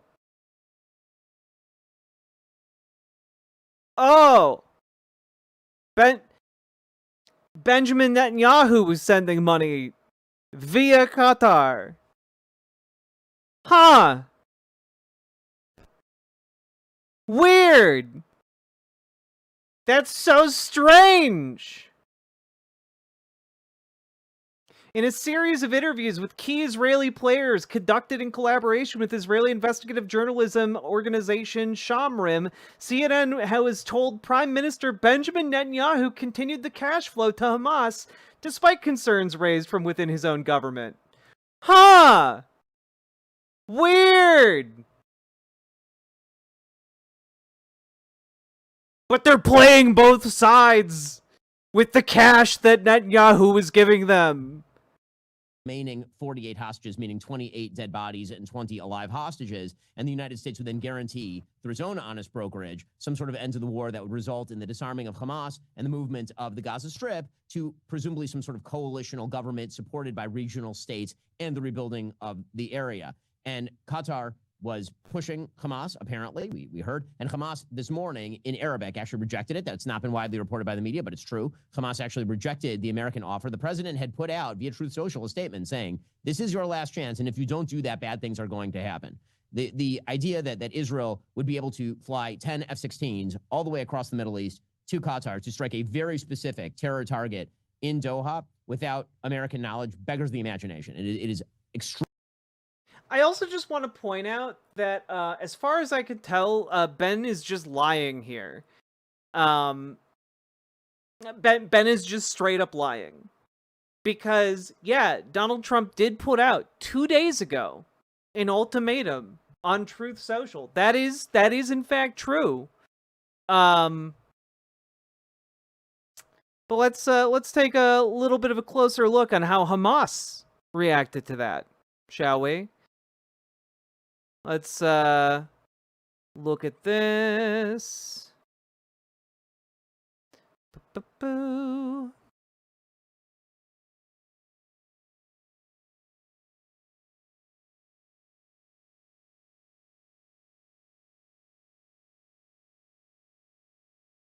Let me see. Where was the official response that I can find here?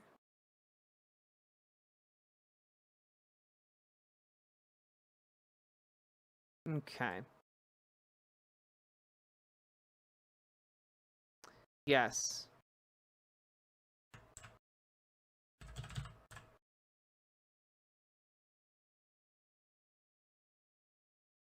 Do I have like a more explicit one? Ah, here we go. Here's from 2 days ago. That Ben is just not talking about. From Al Jazeera. Israel never responded to ceasefire deal accepted by Hamas. There was a framework on the table presented by mediators nearly 3 weeks ago, which Hamas said yes to. The mediators, which are Qatar and Egypt, said this deal included pretty much everything Israel wanted, around 90%. The other 10% would be negotiated starting day one of the deal. However, the Israelis never responded to that, but moved forward with the occupation of Gaza City and further military action. What we are hearing from Israeli media is that Trump's new proposal would see the 48 captives being released on the first day of the deal, something that Hamas said they weren't interested in because they would lose all their leverage with the Israelis.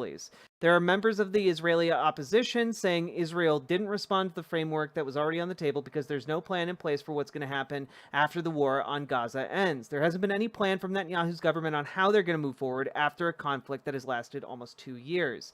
And also, just moving forward here.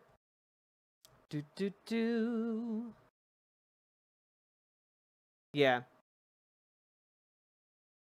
Let's take a look at this. Yeah, Hamas welcomed the proposal in an official statement, while U.S. President Trump claimed that Israel had agreed. Israel made no official statement. So, Ben's just lying. Ben is just lying. And not only is Ben lying, his evidence for, like, Donald Trump, like, not accepting anything is that Donald Trump said shit on Truth Social.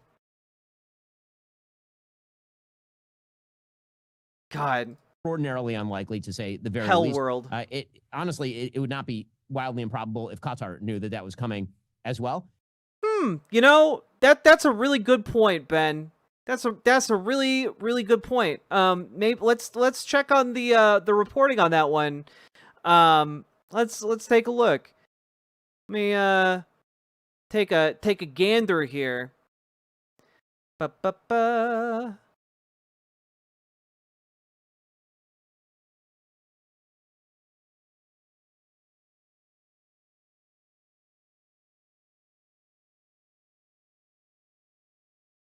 God, I would really love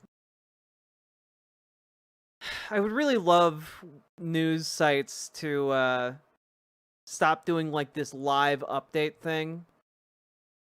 Here we go. 3 hours ago. Israel notified U.S. minutes before Qatar strike. So, the United States had warning that the mission to strike was go only a handful of minutes before it actually happened. So there was no warning sent to Qatar at all. Because of course there wasn't. They struck a residential area of the city. And so Israel struck at the top level of the remaining Hamas in Qatar in an attempt to basically change the negotiating status. So the basic idea here was... Hey, remember when, like, Israel just like sent out a bunch of pagers into the wild and then exploded them all across a country, killing innocent civilians in the process. I remember. You know, it's kind of unrelated to anything that's happening here, but like it sure seems like a load of horse shit. Sure seems like something terrorists would do. If you will not negotiate, if you refuse to get to the end of this war, well, then maybe we'll find somebody who can. Or maybe the idea is that you're safe nowhere until this war ends. Additional pressure had to be brought to bear, and that's why Israel did what it did. Obviously, I, as well, am on Team Civilization. I'm very happy to see. Yes, Ben. It was a brilliant negotiating maneuver to assassinate the negotiators. Yeah, a brilliant ploy to really develop your leverage. An attempted assassination. Yeah. Uh-huh. I bet Ben Shapiro thinks that the assassination of Archduke Franz Ferdinand was just some really high-level diplomatic diplomacy strats. There we go. Nailed it. Hamas's top leaders killed. I hope that as many of them in the... I love that he's just like, yeah, you know, no negotiations, actually. Just kill them all. You know, the best negotiation is a fucking gun. And like, I don't know, if you believe that, you're putting yourself in real peril as like a person in the world. Do you think this sort of content makes your young audience uncomfortable out of curiosity? No, I don't think so. I mean, let me put it this way. I think it does, but I think people need to be uncomfortable. You know? I think a lot of people need to be more comfortable being incredibly uncomfortable. Because we live in times that call for us to be uncomfortable in the name of justice.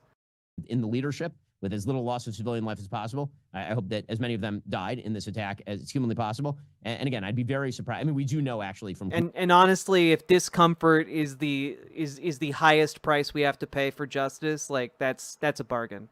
Contemporaneous reporting that the United States was at least given the heads up on the Israeli operation in the moments before it went. Yeah, this is literally my entire show. The first hour of today's stream was not representation of how it usually goes. I just spent time in Japan, and one of the things that kind of looms over Japan is that Japan, they engaged in an unconditional surrender. That they said, we're done. And they laid down their arms, obviously, after the 2 atomic bombs. Very controversial. People have mixed opinions on it. I certainly do. But that it is...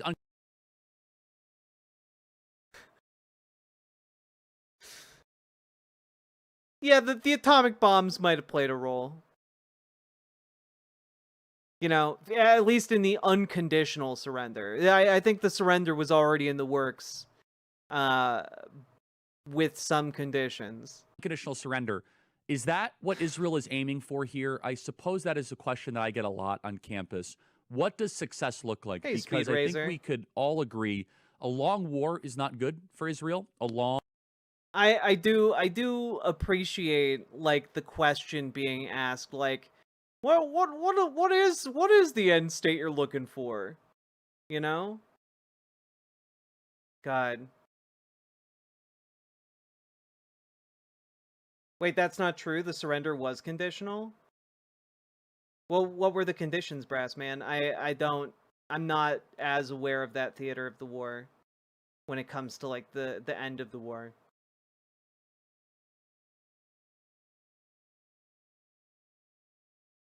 Like, I don't agree with dropping the atomic bombs, obviously.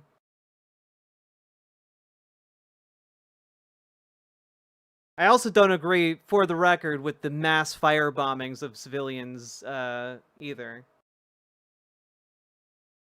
It was unconditional. Japan was not allowed to set any conditions. Okay, well, I'm getting conflicting info, and I'm not going to do a deep dive research stream right now on...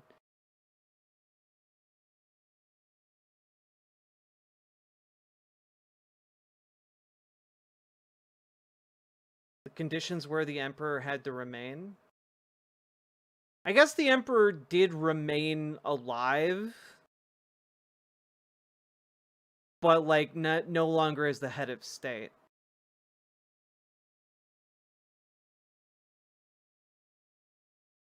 The one major condition Japan had was to let the Emperor live before they were forced to accept the unconditional surrender. I guess that definitionally it makes it a conditional surrender. No, he stayed on the throne. Well, yeah, he stayed on the throne, but he didn't have the political power to do anything after that. Like, they still technically have, like, an imperial line in Japan, right? They just, like, the Emperor just can't, like, run the state. Okay, so I'm getting okay. We are so far afield, and I'm so sorry to my editor because I feel like we're gonna have to get this like cut out. So basically, the surrender was unconditional, and MacArthur was like, "I'm going to allow the Emperor to live as a decorative, cultural icon." Essentially, right? Okay, cool. So it was an unconditional surrender, but MacArthur was like, yeah, if we kill the Emperor, that's not a good look. Strip him of political power and move on.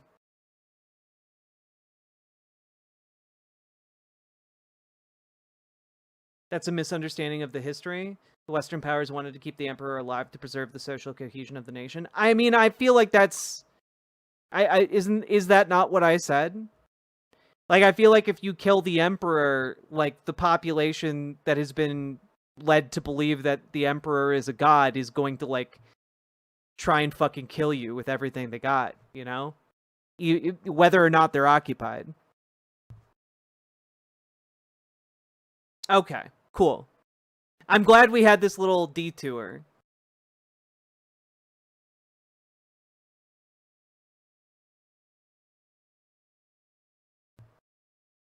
All right, we've got it all sorted. Thanks, chat. Look at us.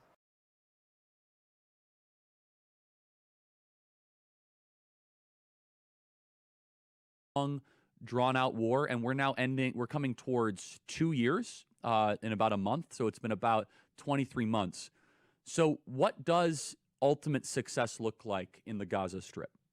So my main critique of the Netanyahu administration in Israel and the Netanyahu government is they didn't move faster. I think this should have been a much more accelerated process. Israel set out at the beginning of this war with two goals, as articulated by the Israeli government. Goal number one was to get as many hostages out as humanly possible to free the hostages. And second was to win the war. In many ways, those are mutually exclusive goals, because if you actually wish to win the war, then you have to do things militarily that are going to involve actual movement on the ground. And meanwhile, Hamas is attempting to basically use the hostages as its own form of human shields. They've used their own civilians as human shields. They're also using the hostages as a form. Again, the human shield thing has never ever made sense to me. And the example I tend to go with is, again, like Die Hard. Like, we all watch the movie Die Hard, and we don't watch the ending of Die Hard and see John McClane just gun down his wife and in order to kill Hans Gruber. Like, that's not what we see in the movie, because you don't just fucking kill hostages. If someone is using a human shield, you don't just murk the human shield, because that human shield is a goddamn person. Of human shield. And so as you came to the end of the war, this was always going to be the question, is how the war kind of came to its final terminus. The priorities that Netanyahu has laid out publicly include essentially, basically, it's let the hostages out, and there can't be a future military threat to Israel. Those are, if you have... Also, just, if we're going to talk about human shields for a minute, just, let's see.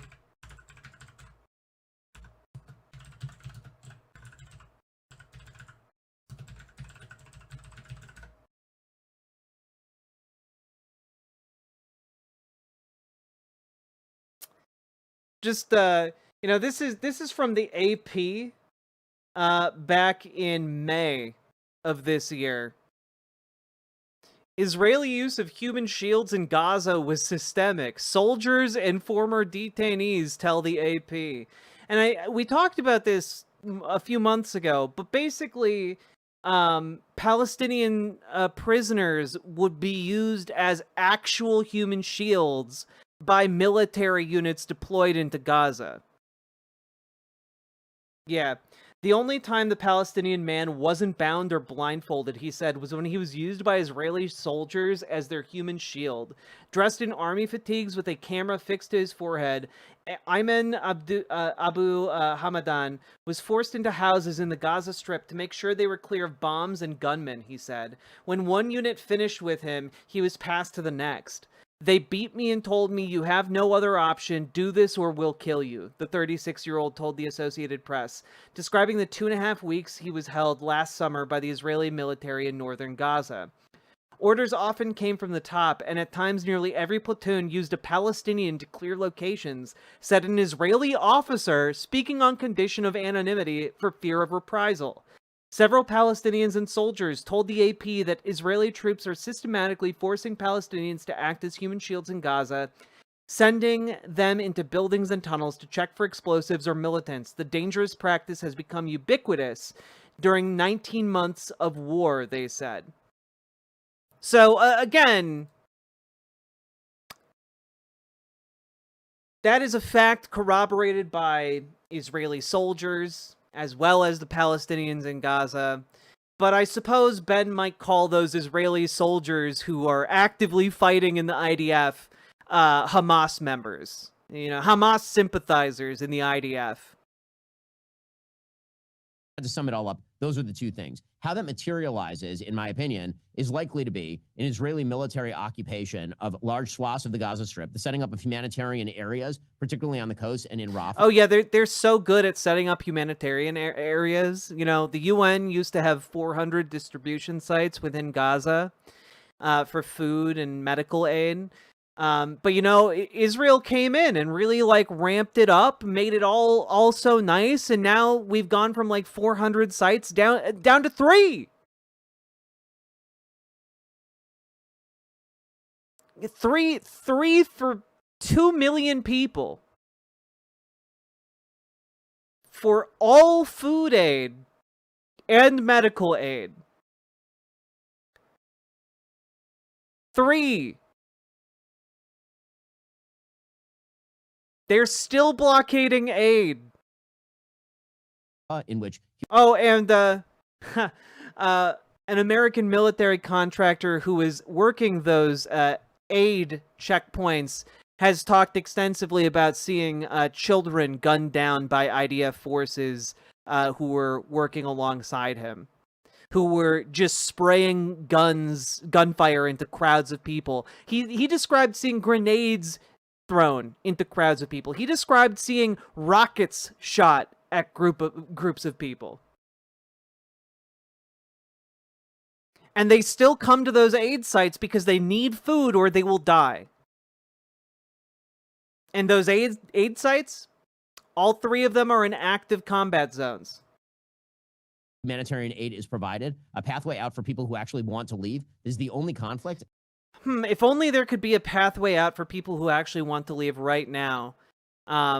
If only one of the main aggressors in this one of the main occupiers in this conflict didn't control all of the entries and exits into the area. If only that were possible. You know, if only Israel could just wave a magic wand and open a bunch of different routes into and out of the country. Oh, wait, they do control all of the entries and exits into the Gaza Strip. Huh. That's weird, isn't it, Ben? Palestinians aren't allowed to leave. By the Israelis. Of which I'm aware on planet Earth, in which there are outside countries telling people who would like to leave that they literally cannot. The Trump administration has been trying to facilitate the ability of people who want to leave to do so, and has also been trying to facilitate the attempt to take the moral high ground when Israel controls literally all entry and exit into the Gaza Strip at this point is sickening to me. Facilitate the entry of not only humanitarian aid, but investment into the areas that have been cleared of terrorists, and then you can see some sort of Hamas-free rebuilding. That would be the goal of the end of the war. Now, my understanding is that the sort of last untouched area of the Gaza Strip, in terms of Israeli serious military operations, is Gaza City. It's why there's been so much focus on Gaza City. Last I heard, Israel already controls something 40 to 50% of the territory in Gaza City. They've been warning people to get out for at least a couple of weeks now. Hamas has been stopping people at checkpoints and turning them back and shooting them if they don't stay in the city to be used as human shields by Hamas. So that's the current situation on the ground. What other... Yeah. Not like the Israeli military would use human shields. Not like the Israeli military isn't stopping people and turning them back to go into war zones to die. Feedback or criticism would and that's just me like taking what he says at face value, and given the amount of lies he's already told, I'm not confident that he is spouting accurate information about that one. Have about this situation? I know that it's impossible for anyone to listen to everything that you ever say, but looking at this from an American perspective, what else would you say?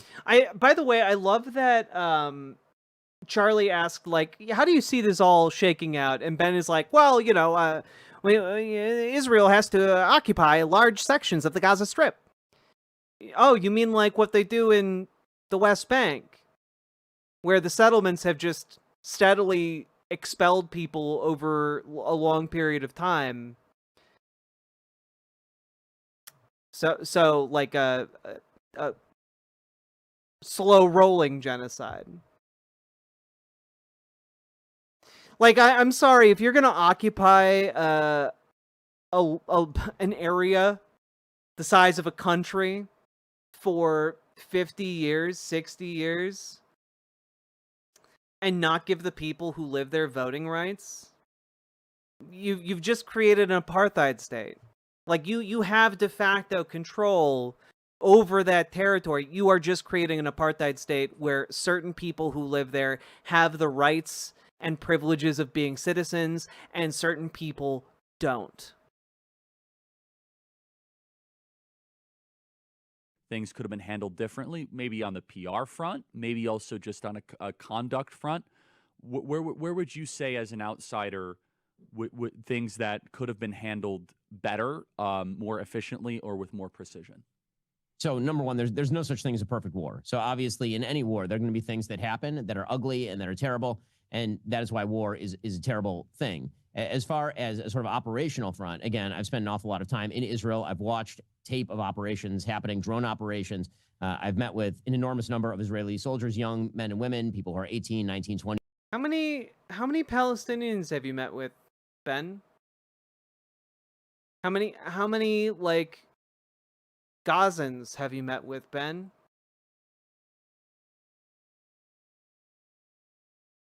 Like, I don't know. It kind of seems weird. You like all of the info. Like I've met with a lot of people who are doing the genociding. I'm sorry, I'm not convinced by that. Years old, who have had legitimately their limbs blown off going house to house in an area where they didn't have to. The charge that Israel has been indiscriminate in its use of force in the Gaza Strip is an absurdity on its face. Israel has complete air superiority over the Gaza Strip. If it wanted to level the place and turn it into a parking lot October 8th, it certainly had the military capacity to do so. It has not. Yeah,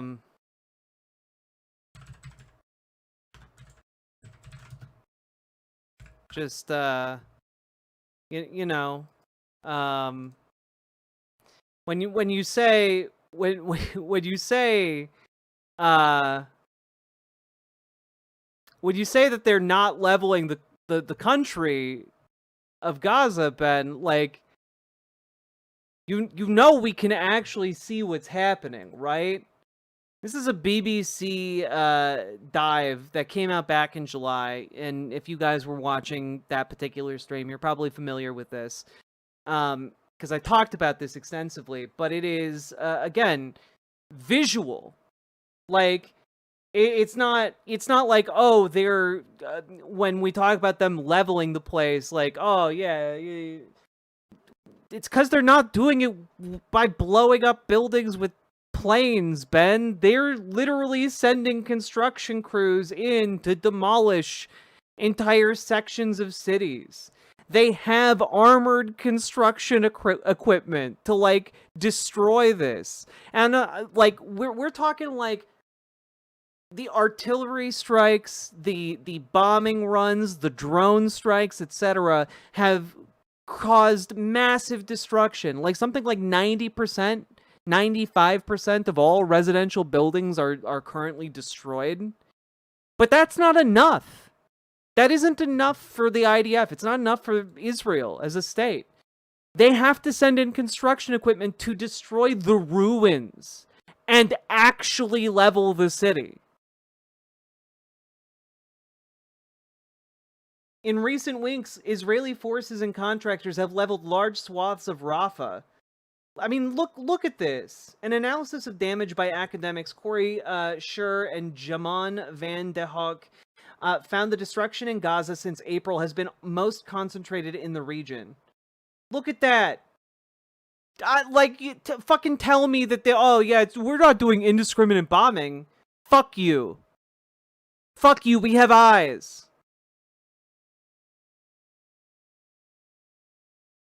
Controlled explosions, excavators, and bulldozers have obliterated whole areas. Look at that.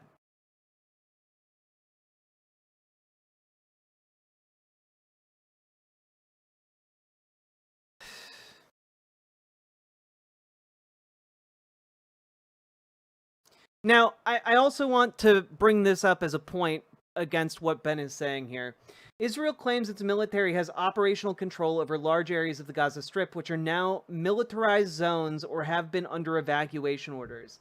And I'm just wondering here, if you are in Gaza City and they're telling you to evacuate, and the city is surrounded by IDF forces that are going to shoot on sight, how are you supposed to get out of Gaza City to go south to the safe areas?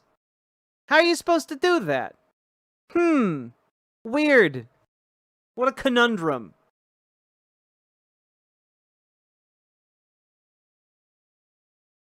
Schools being leveled. I mean, like, damn. Damn, it is bleak. You can see a comparison from March to July of this year. In March, many of these buildings, at least still nominally standing.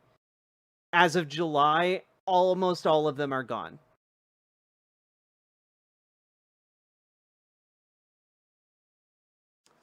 So, I don't want to hear this from Ben. It's just a lie. On that, instead it has sacrificed legitimately 1,000 of its own young men, particularly in these areas, and thousands more who are wounded for the rest of their lives, going house to house in an attempt to prevent all that, and is currently shipping in 4,400 calories per day per person into the Gaza Strip, much of which is then stolen by Hamas. So that is not to say... Again, Ben is still regurgitating this lie when even, like, one of the most pro-Zionist publications in the United States, the New York Times, has debunked it.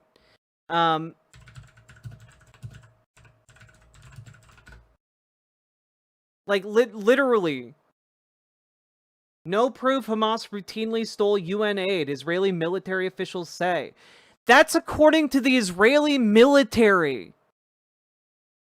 Ben is regurgitating a lie that even the IDF isn't willing to, like, put their name on. That's crazy. Say that any war is perfect. This war has been conducted in about as meticulous way as any urban war in history. Just because war is ugly doesn't mean that it's being fought wrongly. And I think that the main mistake that Israel has made is misunderstanding how public relations works, in the sense that they couldn't have presented this war in a better, kinder way that people would have loved. What they could have done is move faster. And the reality is that the American way of doing war is to win as fast as possible. And we don't like long, drawn-out occupations. We don't like long, drawn-out military operations. That's true in Iraq. It's true in Afghanistan. It's true in Ukraine. It's true in the Gaza Strip. And so the kind of things that we Americans like to see are, for example, the operations against Hezbollah that took about 3 weeks to 5 weeks, or the operation against Iran, which took about 12 days, right? Those are operations that any ally of the United States can sustain. Long operations like the one that Israel has been performing in the Gaza Strip are inherently very, very difficult from PR level. And I'm not sure, to be frank, that there is a way for Israel to, quote unquote, win the PR war in the middle of a very long war against an intransigent terrorist enemy that legitimately embeds itself in the most damaging places. A claim I receive often, and we're starting our campus tour tomorrow, is that Israel is committing genocide. How do you respond to that, Ben? There's literally no definition of genocide by which Israel is committing a genocide. Typically, literally, I'm sorry.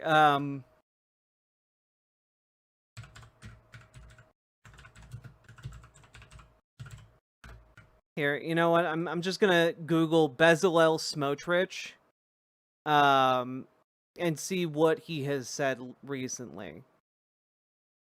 I'm just gonna go take a gander.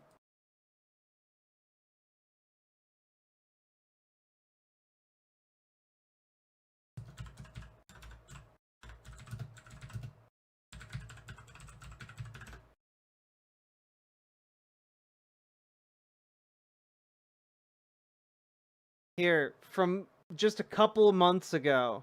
Gaza will be entirely destroyed, Israeli minister says. Bezalel Smotrich says Palestinians will leave in great numbers to third countries, raising fears of ethnic cleansing. And, you know, I'm just throwing out there that if your goal is to destroy in whole or in part people on the basis of who they are as, like, a group, that actually does, in fact, meet the definition of genocide.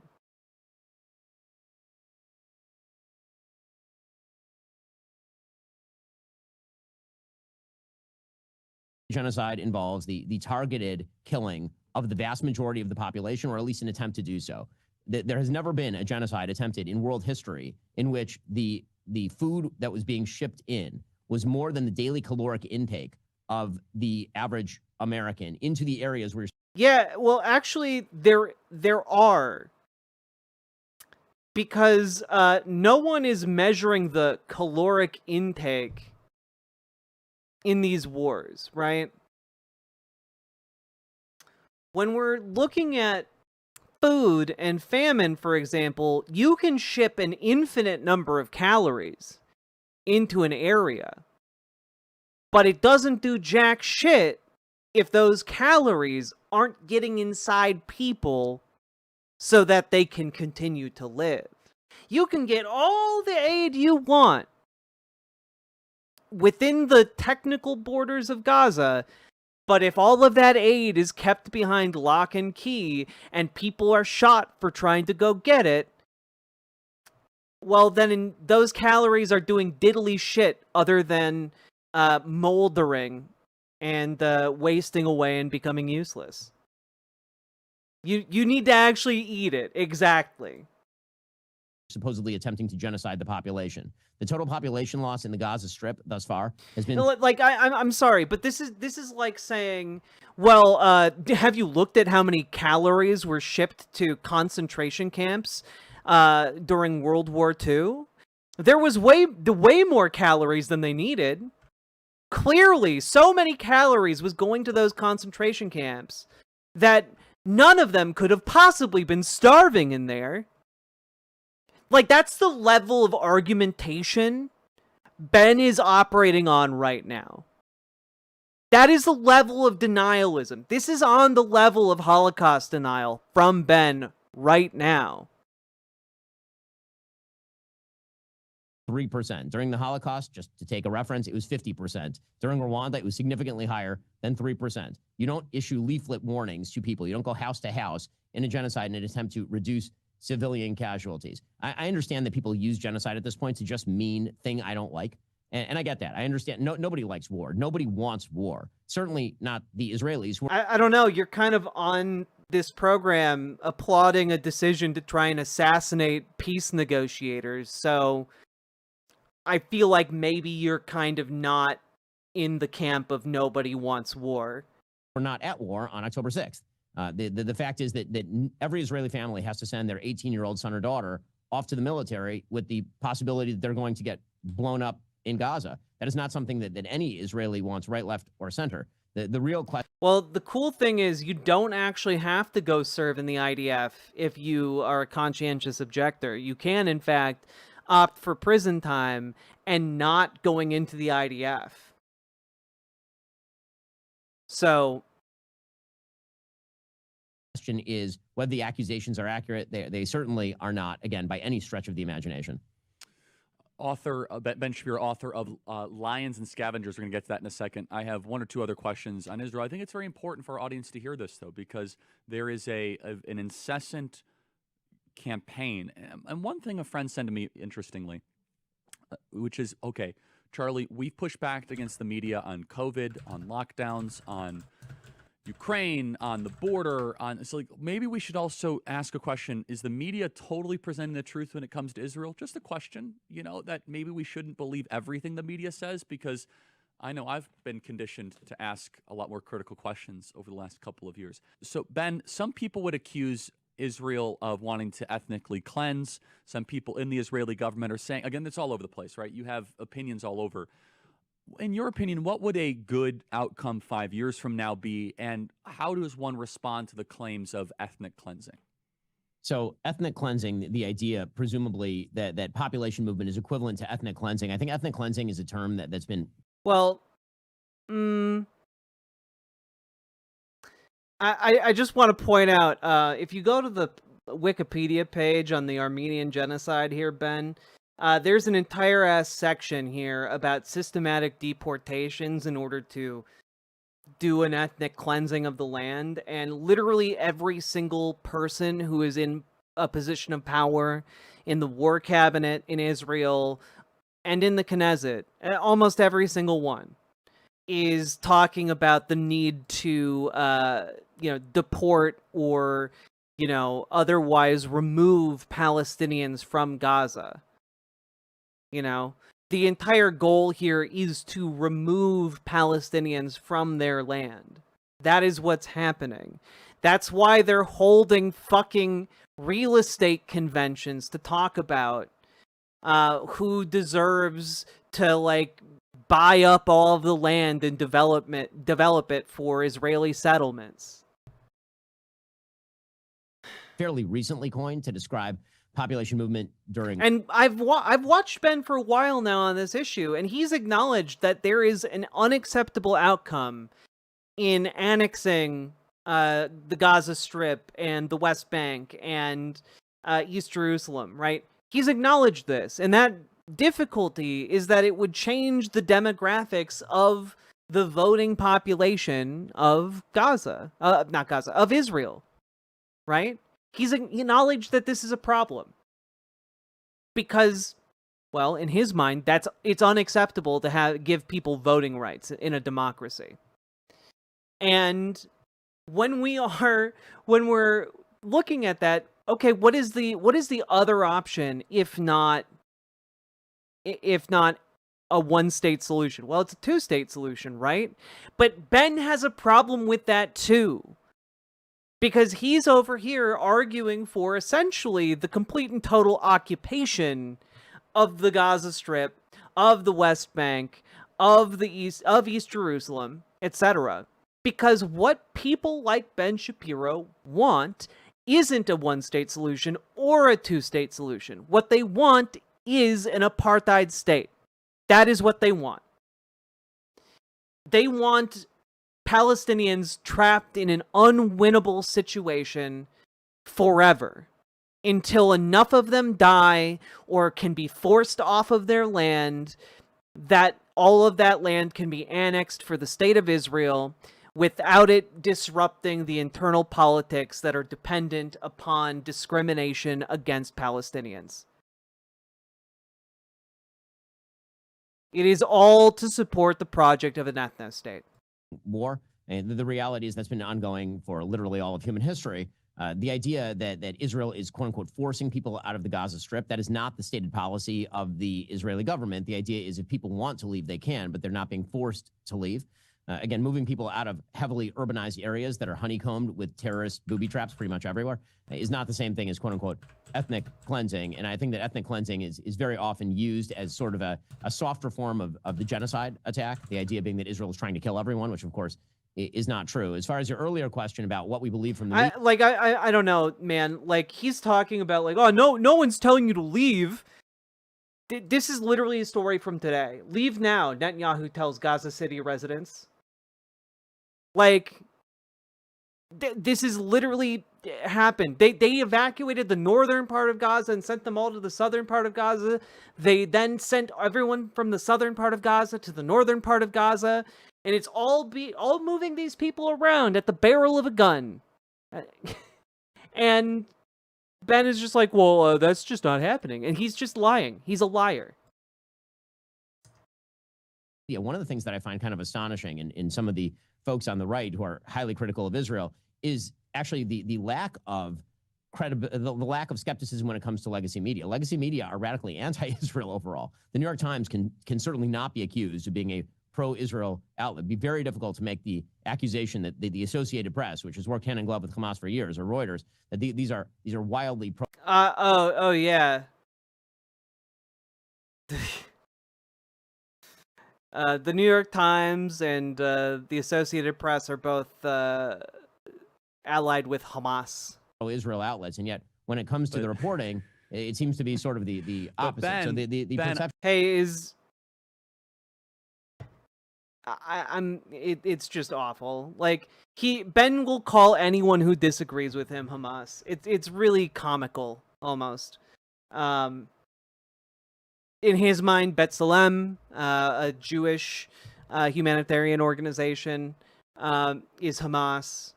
Haaretz is Hamas in Ben Shapiro's eyes. This is all insane to me.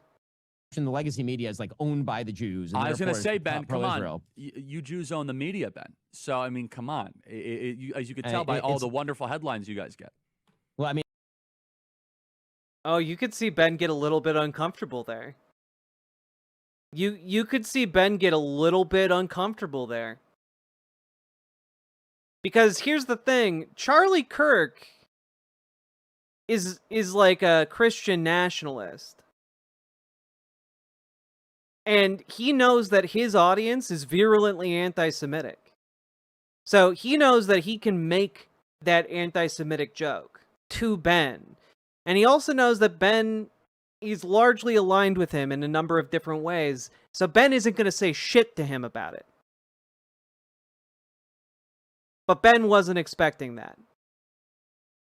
You know, dude, the accusation that we own the media has not prevented, the Daily Wire from employing people who radically disagree with me on all of these matters. I mean, I don't agree with Matt Walsh on foreign policy. Like, he immediately got defensive about that. That tone shift. Matt obviously is a major host over at Daily Wire, and that's just my shop. And I'm overtly pro-Israel. Right? I mean, I'm not making any bones about this. I'm a Jew and I'm a Zionist. I'm not going to pretend that to say otherwise would be absolutely silly. To suggest that some sort of atheistic Jewish person by birth who does not care about Judaism or Israel owning the New York Times means the New York Times is pro-Israel is to ignore literally every bit of coverage they have ever done for my entire lifetime. Every bit of coverage from the New York Times. Okay, bud. Okay. We're running out of time here, but just last question on this, Ben. I know this might be a tougher question, but Bibi said, quote, I didn't like he said this, I'll be honest. You can't be MAGA if you're anti-Israel. I don't like it for a couple reasons. How did you analyze that statement from Bibi? I mean, and I think that there is the ungenerous way of interpreting that and then the generous way of interpreting that. So the ungenerous way is to suggest that you have to hold a particular position on every Israeli governmental activity in order to be MAGA. Which, of course, is not true. I mean, you can disagree from the right or from the left with Bibi's policies, and you can still be plenty MAGA. I think the idea that Bibi is putting out there is that if you are taking Hamas's side against Israel in a conflict, it is very difficult to align that with the stated positions of the Trump administration or what President Trump himself is doing right now. I certainly is true. You cannot. Just gonna throw this out there. Here's Mondo Weiss. New dossier reveals extensive pro-Israel bias among reporters, editors, and executives at the New York Times. The paper ignores its own bias guidelines when it comes to covering Palestine.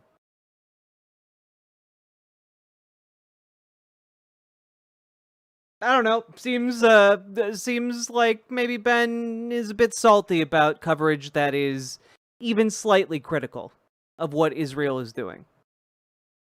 Look, I think you can have disagreements on Israel and still be MAGA, obviously. You should be America first. But if you're pro-Hamas, you're something darker, and we shouldn't put up with that. Ben, tell us about your important new book. So the basic... No, I'm good. I think we got everything we wanted to talk about out of this. It's a deeply soul-crushing situation. And, I mean, it's something that the attacks on Qatar are, I mean, it's drawing, like, every nation on Earth that, even if they didn't have a dog in this fight, like, they are all condemning this, because it is a unilateral act of war against another nation in order to assassinate a peace talk delegation. It's genuinely...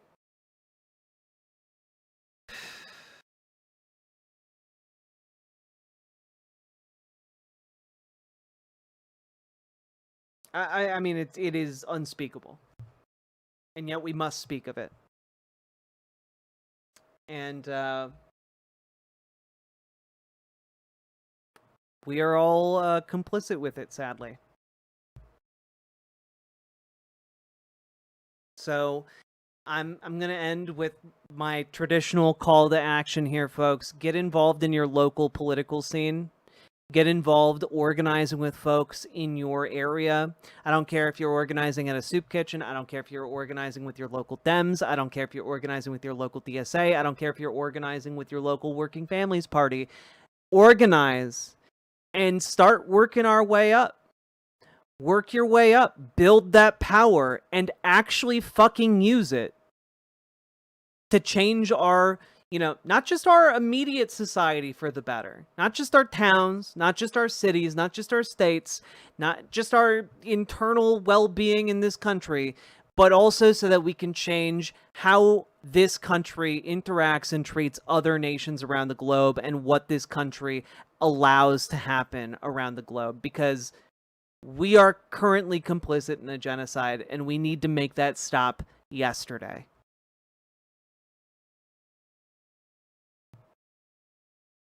Oh boy, we were talking about that for an hour and a half. Hello, everyone. We're done with the segment. We did it. We look, you guys got me to talk about horror movies for an hour, and that was really fun. Thank you.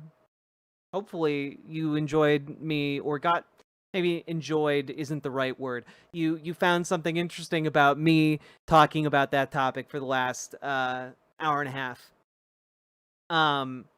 So upset. I do apologize. If you've gotten anything out of the stream today, hit that follow button, hit that subscribe button, hit that like button, and consider dropping those subs, donos, memberships, super chats, etc. And I just want to throw out there that if you're out there and you haven't yet, click the goddamn button. Hello, Jazz Dog! Go, go, go! Click the button, click the button, click the button, click the goddamn button, click the button, click the button, click the button, click the goddamn button, click the button, click the button, click the button, click the goddamn button, click the button, click the button, click the button, click the goddamn button, click the button, click the button, click the button, click the goddamn button, click the button, click the button, click the button, click the goddamn button,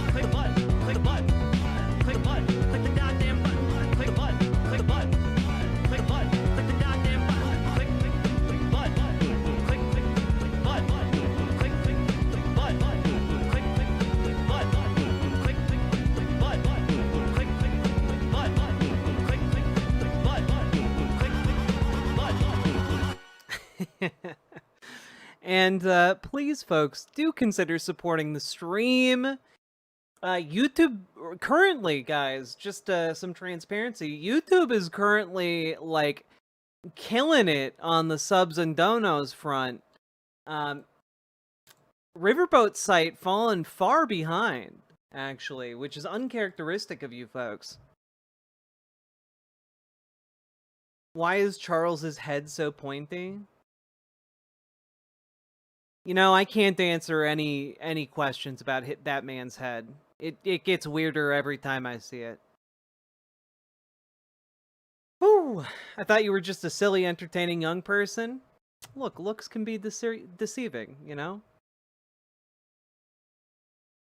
I am wearing, like, an anime girl shirt, so, like, that... I understand the first impression is not the best. I'm not bringing my A game today. I spent, like, all day moving boxes and sorting shit, and I'm a little frazzled.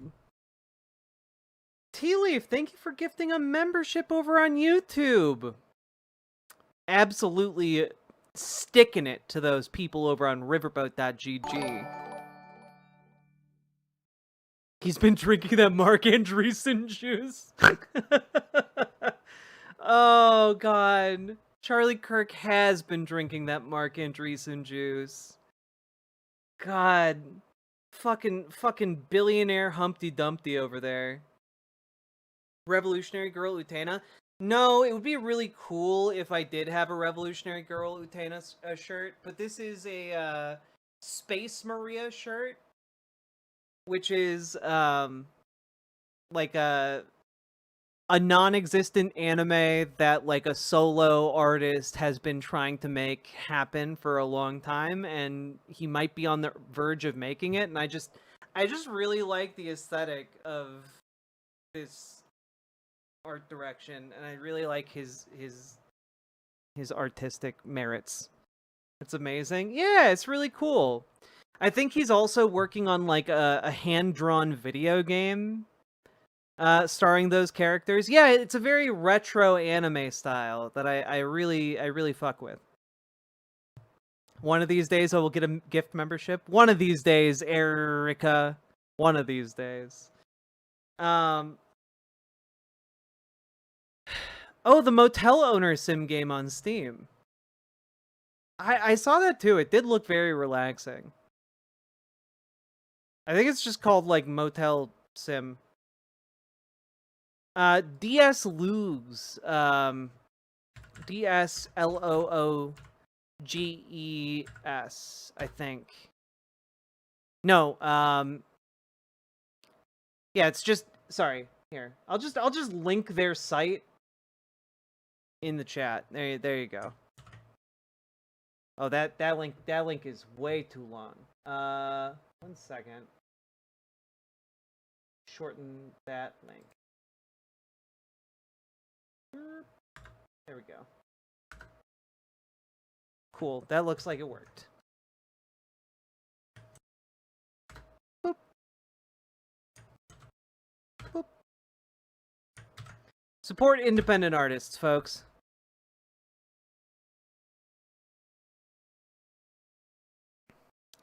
Moving boxes like Stevie Wonder Minecraft.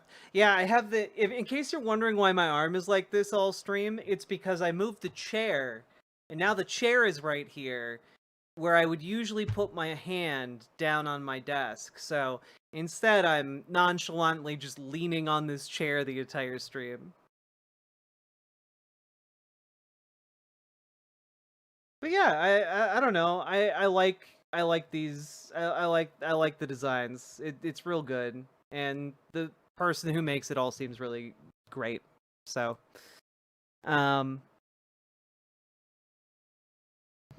let's see. We had so much more to talk about today, though.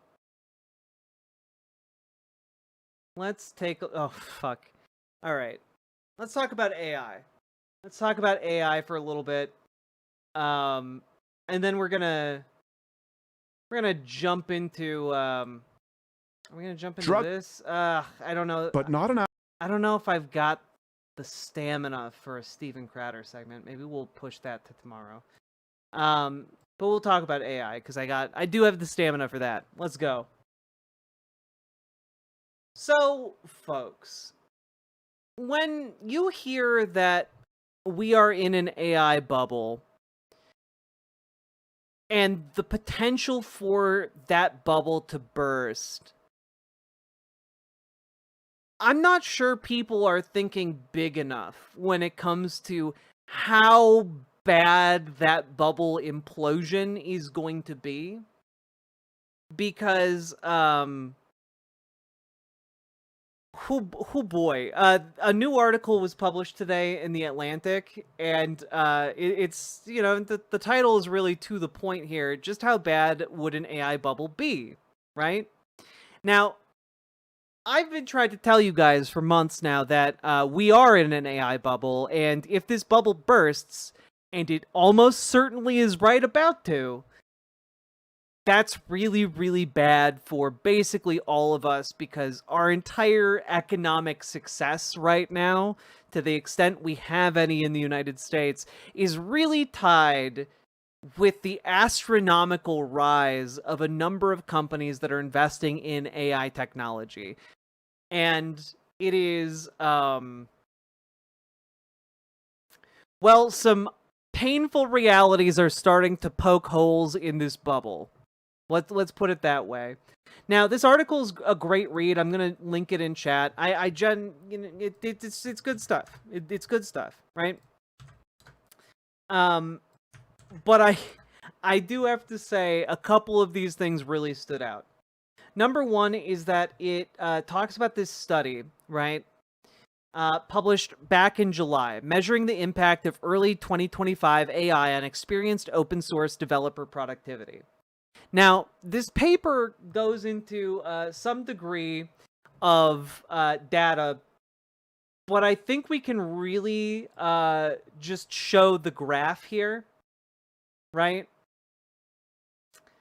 So, at the beginning, right, you have economics experts saying, "Oh, well, the AI will make the coders anywhere from 30 to 50% faster at their jobs."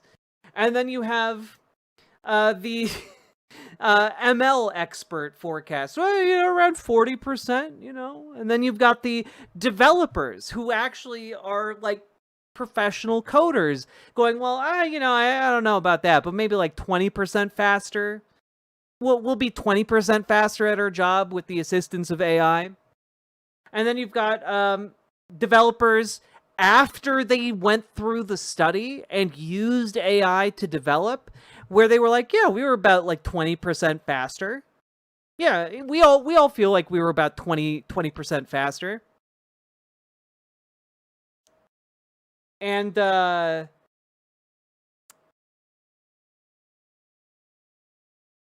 the observed result was that it made the participants anywhere from 10 to 40% slower, on average around 20% slower at their job. 20% less efficient. That end graph there is that the developers who were using these AI tools to help them code, it actively hindered them from making code. And that basically flew in the face of every single person who was used in this study from early 2025. Yeah, Salmon Moose, your entire job has now become fixing AI fuck-ups. Because it slows down everything. It actively increases the amount of work people need to do. You know? And what's interesting to me in this article, and the article doesn't really talk about it that much, right? But here we go. The researchers were stunned. No one expected that outcome, Nate Rush, one of the authors of the study, told me. We didn't even really consider a slowdown as a possibility. the researchers didn't even think that it was possible for AI to slow someone down doing their job. People are so blinkered on this that they literally don't think it's possible for this technology to make people inefficient. That's where we're at. That mindset is what is fueling this bubble of speculation. And a lot of people still aren't getting the message yet that it is possible that this is actively hurting work output.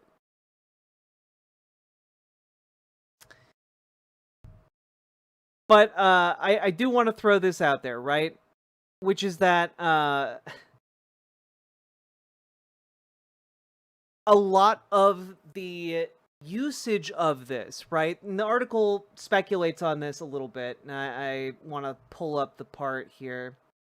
That essentially people are like, well, obviously this would never replace a high-level coder, but we're really excited about the possibilities of it being used by, you know, rank-and-file coders to make things. And I feel like you can all see pretty readily the problem where if you are an up-and-coming coder, the thing you do is learn how to create prompts for an AI to do coding, that you are actively going to lose people with expertise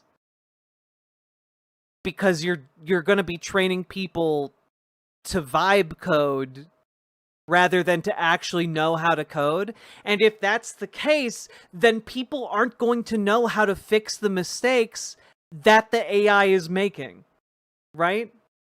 This is one of the big problems here, which is that you need people with expertise in a given field in order to correct the mistakes that the AI is inevitably going to do. And we get to a really interesting aspect of this later on in the article, right?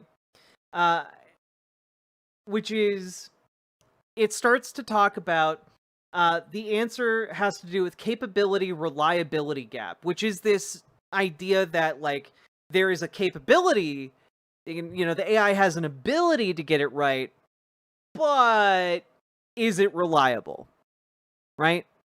And I mean, it's really bad. The results of the March METR study, for example, were based on a 50% success rate, meaning the AI system could reliably complete the task only half the time, making it essentially useless on its own. This gap makes using AI in a work context challenging. Even the most advanced systems make small mistakes or slightly misunderstand directions, requiring a human to carefully review their work and make changes where needed. So, like, this is, in fact, really bad. Well, the problem... No, punking out. Elites want people getting dumber, but not at the expense of people who actually know things, right? Like, the elites don't want themselves doing the code checking. They don't want to actually have to do that work.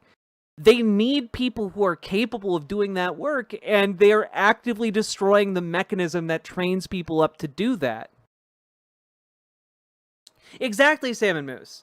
Like, senior coders become senior coders by doing the basic tasks and figuring out how to fix the basic tasks. And if you're just vibe coding all the basic tasks, then there's no way to train someone up to know when the AI is fucking up.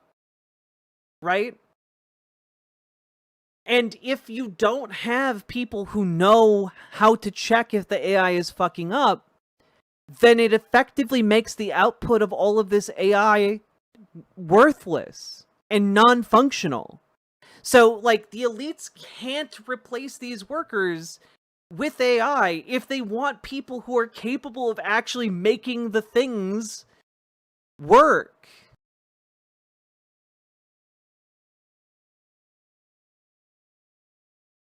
So, it is, I mean, like, you can see, like, the obvious death spiral in this system. And it is, worrying, to say the least. God.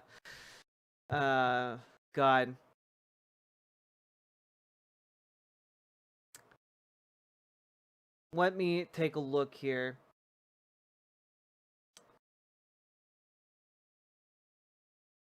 And that isn't even beginning to touch on the economic aspect of all of this, which is that an ungodly amount of money has been put into this technology. Because there are people who are throwing around trillions of dollars of investment in order to try and make this all work. Except, and there's an important caveat there, when you're talking about investors and making money off of the market, it doesn't matter if the technology works or not. And I think that this is something that, frankly, far too many people have forgotten. It doesn't matter if the technology functions. We've already seen examples of this in the past, but the example my mind goes to is the South Sea Bubble, which was essentially a worthless, like, colonial business that got roped people in and hyped up the potential profits, despite it basically doing nothing. It was all a sham. And it didn't matter that the company wasn't making money because people thought the company was making money, and that was enough. The same way it doesn't matter if the technology the same way it doesn't matter if the technology doesn't work, as long as people think the technology works. Video, please? What video? Right?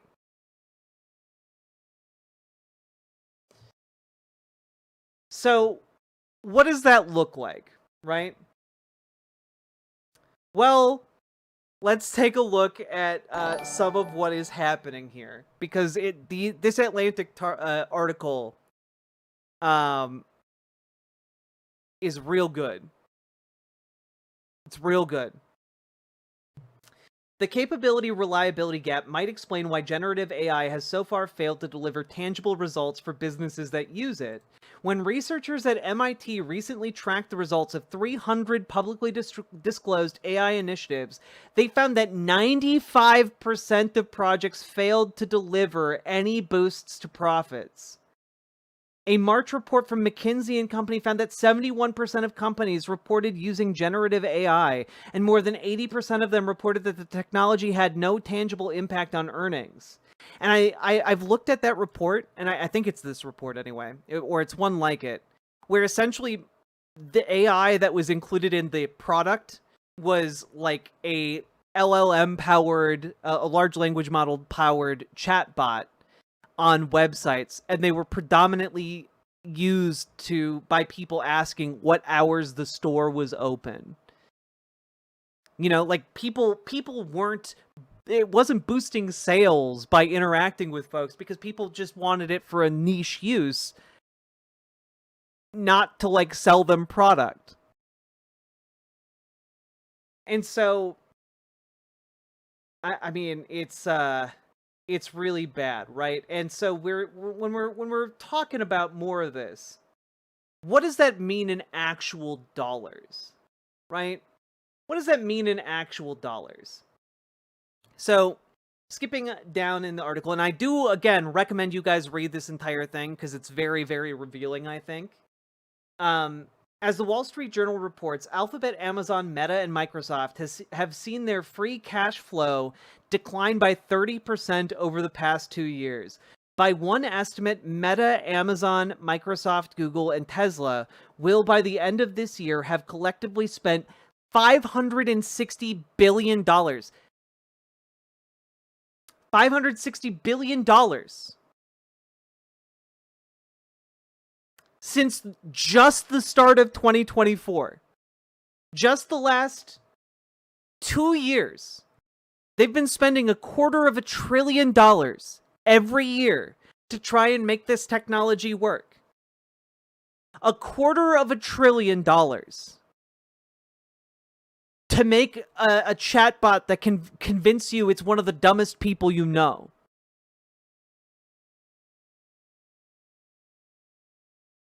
$250 billion every year. Poisoning entire towns. Destroying our planet. Taking advantage of children. Convincing vulnerable people to kill themselves. That's like the thing that this technology has been able to do.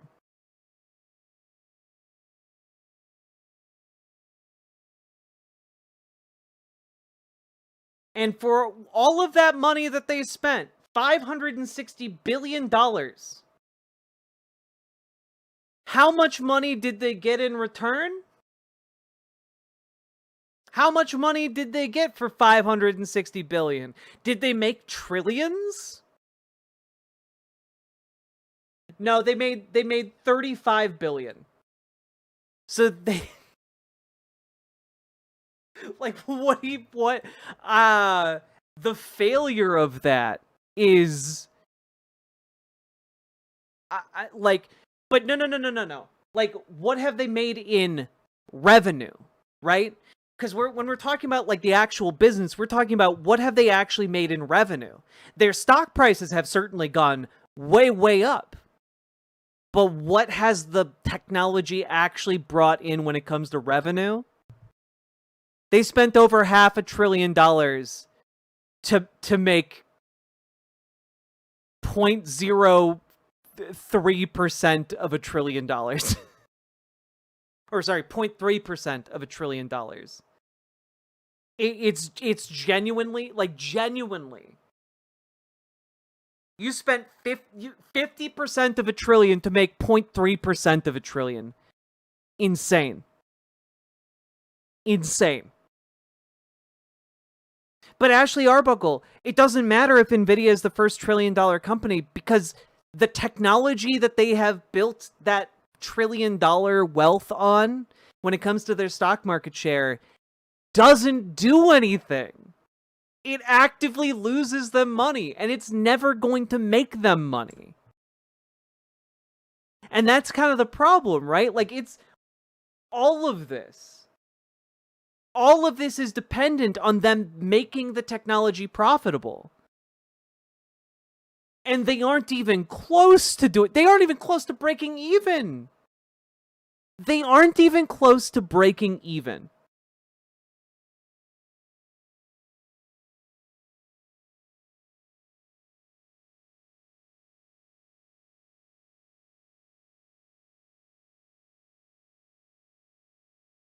They would need to make like 20 times what they invested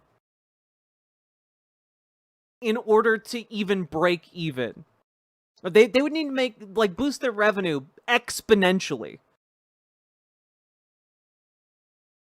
It's insane.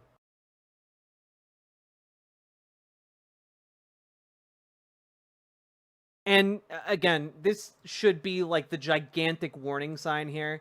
Investors are betting heavily on the prospect that all of this spending will soon generate record-breaking profits. If that belief collapses, however, investors might start to sell en masse, causing the market to experience a large and painful correction. And if that happens, unfortunately, AI has become like one of those load-bearing aspects of the American economy, and maybe even to some extent the global economy. And if it collapses, like there's again another one of those scenarios where like the entire country's economy could similarly implode. We could be looking at like a Great Depression level downturn. What about the government investment in AI? Same. The government investment into AI is also, like, not economically viable.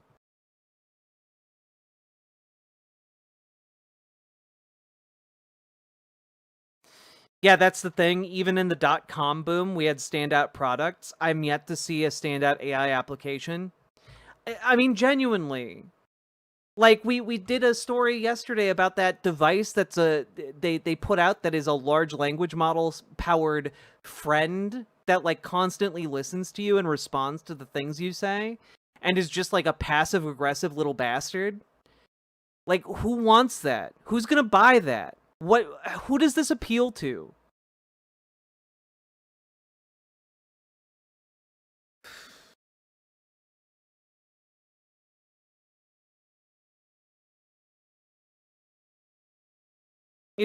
Like this is only going to end in disaster, and people are already dying over AI. Like people are already being killed by AI either directly or indirectly.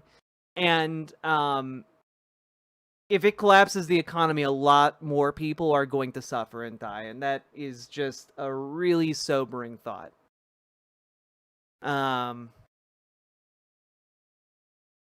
My fucking neurologist told to put it into ChatGPT whenever I experience symptoms of my peripheral neuropathy. Like, ask ChatGPT and then bring it up at my appointments. I shit you not. Yeah. Oh, that's grim, Catabingo Rising. Yeah, oh, fuck.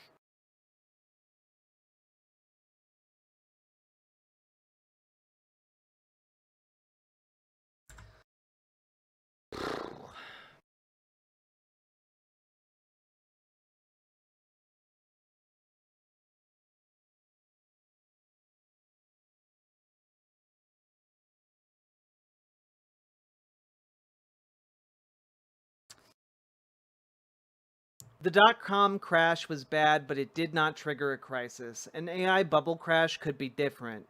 AI-related investments have already surpassed the level that telecom hit at the peak of the dot-com boom as a share of the economy. In the first half of this year, business spending on AI added more to GDP growth than all consumer spending combined. Many experts believe that a major reason the U.S. economy has been able to weather tariffs and mass deportations without a recession is because all of this AI spending is acting, in the words of one economist, as a massive private sector stimulus program. An AI crash could lead broadly to less spending, fewer jobs, and slower growth, potentially dragging the economy into a recession.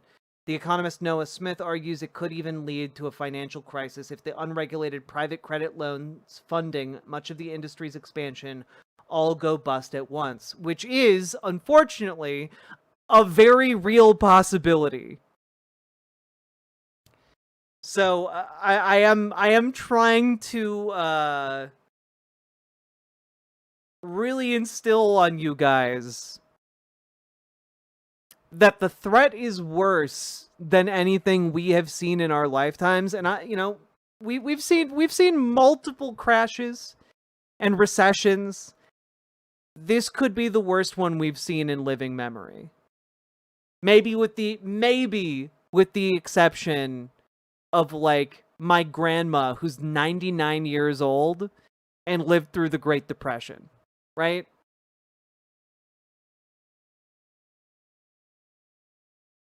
So, yeah.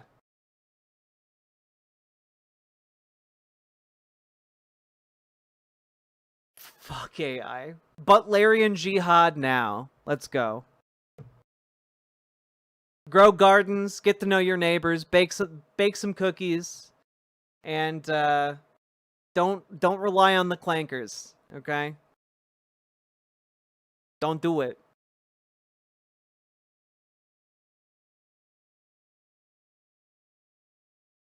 You read Dune? Hell yeah, I read Dune.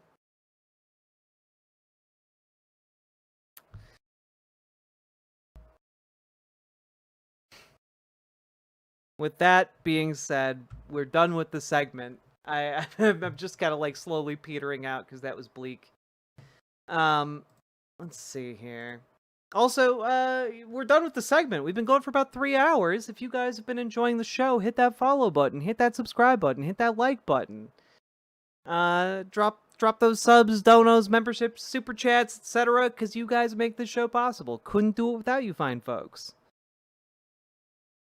Make indie community apps? Fuck yeah.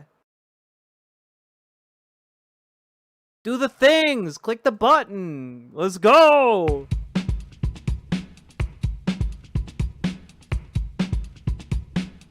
Go, go, go! Click the button! Click the button!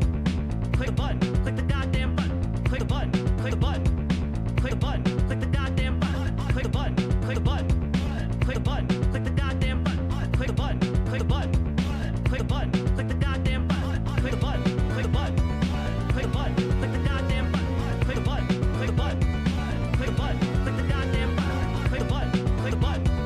Click the button! Click the goddamn button! Click the button! Click the button! Click the button! Click the goddamn button! Click the button! Click the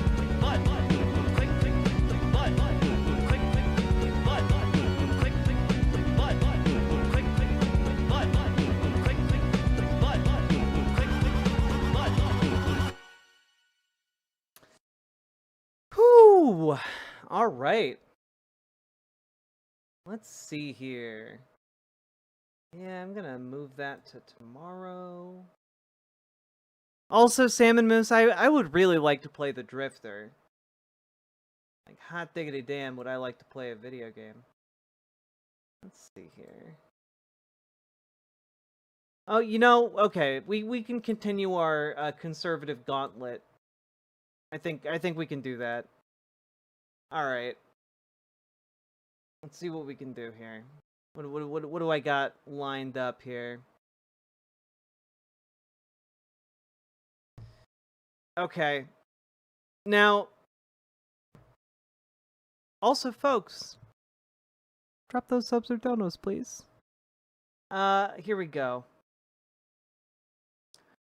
Folks, it's been a while since we checked in with our good friend Dave Rubin, and I just have to say, I think I know what this segment is about, but I have not watched this. And let's take a look. I have a hunch that Dave Rubin is about to clap like a seal for Elon Musk doing a 1350 meme about how, like, African Americans make up 13% of the population but do 50% of the violent crime. You know, something that, like, has been turned into a meme by the most racist people on the internet. You know, I remember it being, like, a big thing years ago in the 4chan circles and on, like, Stormfront and stuff like that. That's my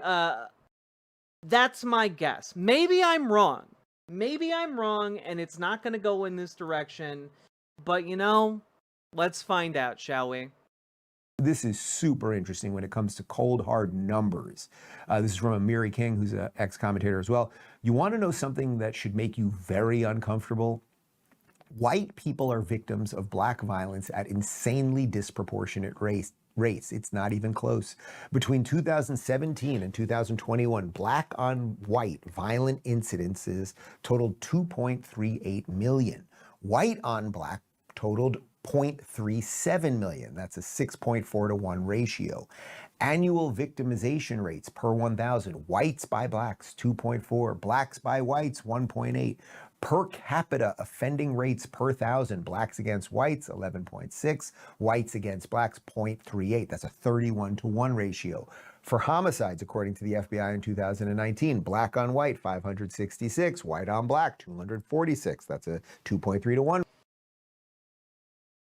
Uh-huh.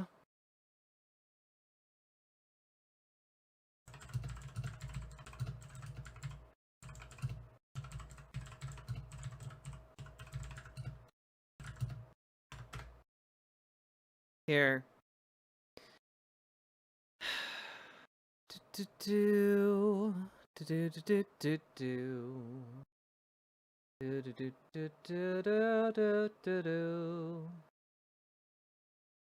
Now, one thing I do want to throw out there.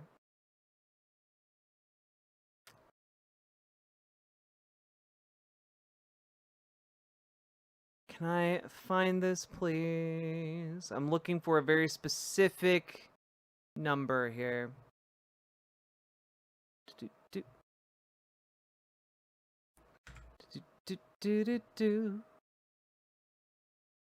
Bureau of Justice statistics. Is this it? Is this what I'm looking for?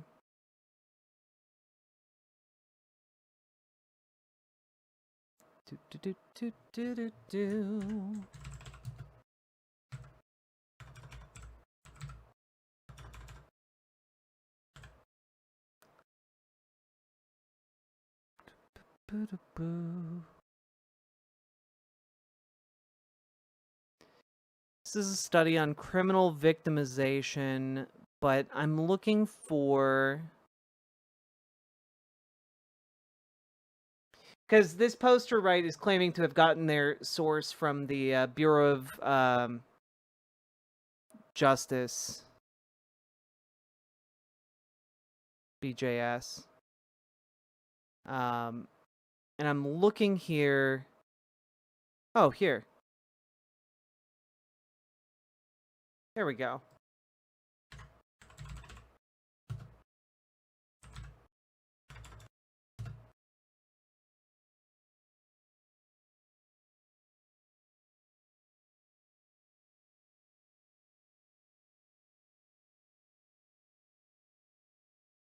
Yeah, during 2017, during 2017 to 2021, a greater number of violent incidents with white victims involved white offenders. 8,721,450 incidents than offenders of any other race or Hispanic origin or whose race or Hispanic origin was unknown. More violent incidents with black victims involved black offenders, 1,884,250 incidents, than white offenders, 371,540. So, again, this is fear-mongering writ large in order to try and push a race war narrative. Because the purpose of this posting, right, is that it's supposed to be, you see? The black people are out to attack the innocent white people. And the image being shown here is of a black man attacking, like, a white woman. And it's just like... This is all meant to push a race war narrative. Because you can see here... Ratio. Oh, God. Surprise Dave Rubin. If someone is actually looking at these statistics and, like, taking a look at them, right? Like, it's pretty clear here, and it's pretty clearly laid out, that the main victims of like, white crime are white people. The main victims of, like, black crime are black people. Largely because we have segregated our society around economic lines, and that's pretty shitty. But it also means people tend to commit crimes against the people they live in close proximity to. You know? And, hey, that's how it is in America at the moment. We should fix that, but that is how it is in America at the moment. But someone goes out of their way to cherry pick all of these stats to not mention that, like, that basic fact, right? That basic premise that, like, white people are more likely to victimize other white people, black people are more likely to victimize other black people.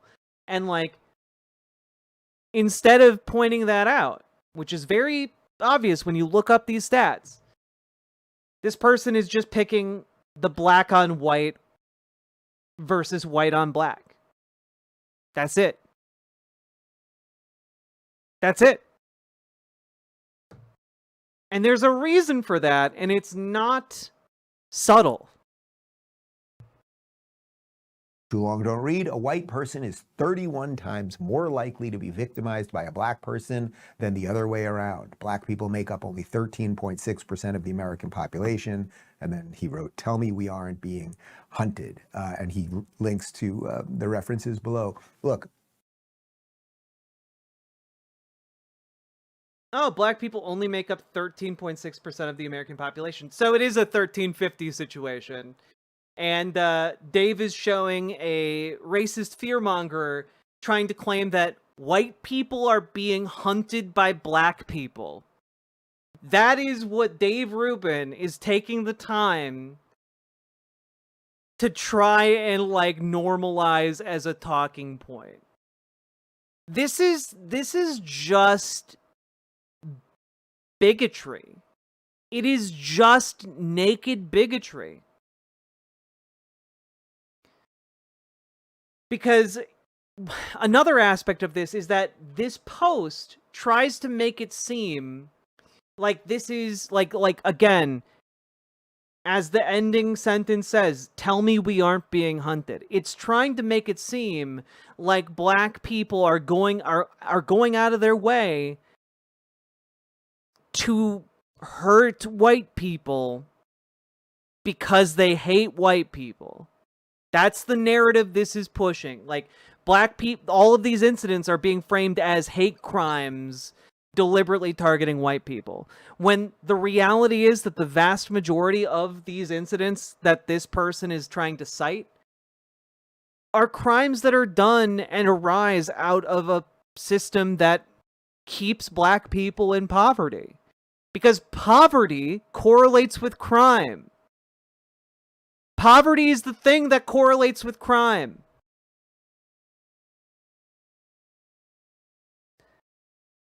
And hey, just out of curiosity, why might African Americans in our country be disproportionately poor compared to white Americans? Just out of curiosity.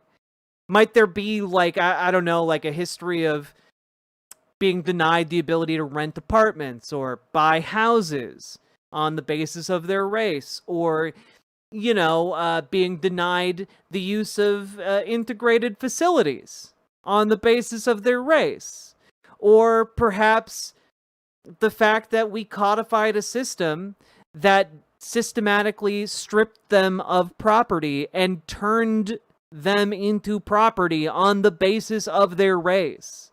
Maybe the denial of the ability to build generational wealth for like 250 years might have a long-lasting economic effect. I'm just spitballing here. The race stuff is incredibly dangerous, and it's been incredibly dangerous for a long time. And I certainly wouldn't want anyone watching this and being like, man, black people are hunting us, let's be racist against black people. We shouldn't be racist against black people, duh. You also shouldn't be racist against white people. So if you are in the media right now, what you might want to do is start addressing reality. Instead of, oh, had it gone the other way, right? So let's just try it the other way. If it had been a 23-year-old black girl and some random white guy. Who asked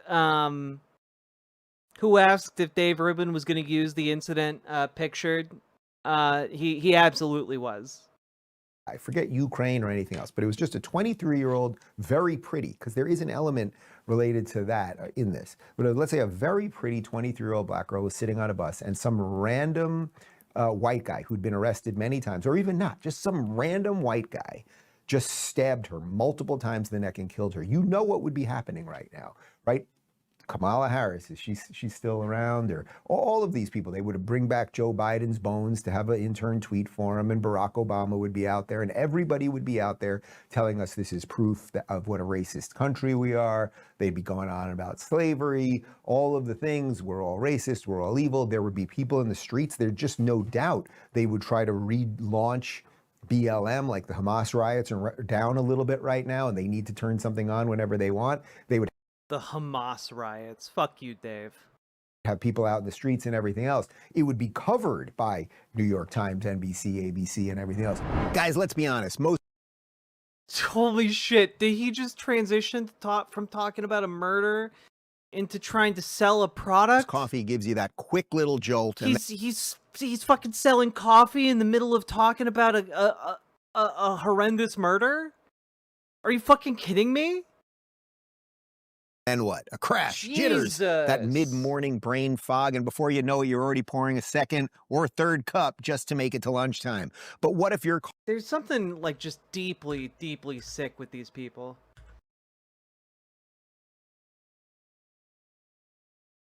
Oh my god, so much of this is coffee ad.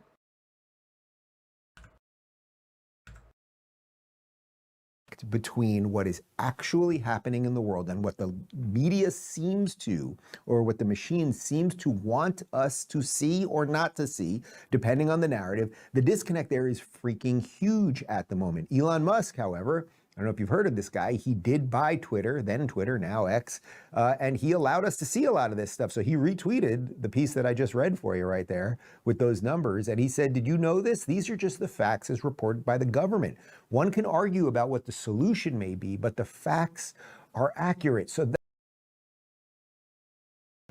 should I let Dave finish his point? No, I'm gonna interject here. So one of the things that I am familiar with when we talk about what you have a problem with facts? Oh, you have a problem with facts now. Liberals, leftists have a problem with facts. Well, guess what? Woke snowflake liberal socialist commie. I'm on the right and I have no problem with facts. Okay, but the problem here isn't that it's not factual. The problem is it is a disingenuous presentation of factual information, right? Because if you present factual information without appropriate context, or, for example, someone is deliberately presenting factual information without additional context, that can be problematic. And I know that I just checked like every single box for what like a conservative who might watch this would probably think, like, oh, it's problematic, oh, roll my eyes. But when I would take a look at websites like Stormfront back in the day, which is, for those who don't know, a white nationalist website that would report the news, right? They would run true articles. But what they would do is that all of their articles about crime would be about black people doing the crimes. And so you can have true information presented, right? Like, oh yes, these are factual stories. But if that's all of the stories, and you aren't getting additional context, and you are just trapped in this media bubble, what you see is just, oh, black people are doing crimes all the time. Because you're reading a white supremacist article from a white supremacist rag, right? And so what I'm trying to get at here is that people who look at that kind of white supremacist reporting come away thinking, oh, well, like, all black people are violent. You know, all black people are criminals.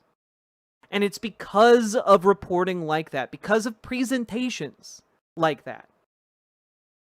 You know, I noted this same thing when we went over the Quartering and his failed news site, because all it was doing was reporting on, like, black people doing crimes. That's all it was doing. And so you can present true information in a way that is disingenuous and misleading.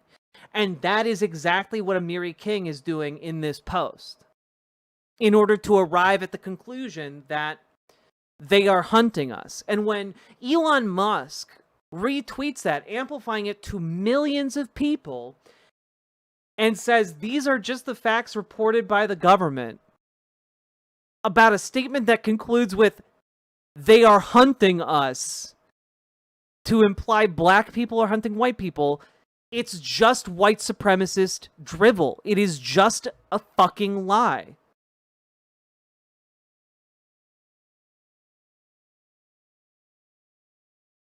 That is the point. we can all argue about what is the solution to inner city crime? What is the solution to drug crime? You know, and we can talk about sanctuary cities, and we can talk about the lack of policing, and we could talk about all of those things, like how do you fix these things? Now, actually, I think it's fairly easy to fix, which is why we don't have it in Florida. You arm a populace, you teach people what's right and wrong, you have... I'm sorry, did you just argue that Florida doesn't have crime? Let's see if this game still works. Florida man.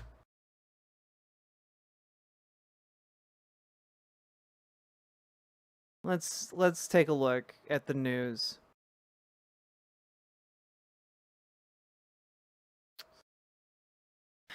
Florida man caught on body cam video swinging machete at police officer at Walmart. This is 11 hours ago. You guys have no crime out in Florida, huh? I think I got him right here in front.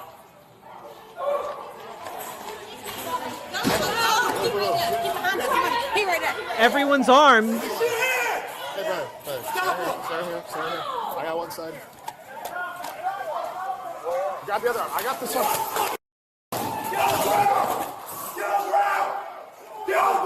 Drop it! Drop it! Drop it! Hey, Captain Murder, bro. Everyone's armed. Why are they having machete wielding incidents in Walmarts? Dave, I thought you said you didn't have this problem. I thought the solution was just arming everybody, Dave. Fucking piece of shit. Proper policing, right? Like you have a culture of freedom and flourishing, and then things start getting better. But in these other places, they don't do it. God, I hate Dave Rubin. I have nothing but contempt for this man. God.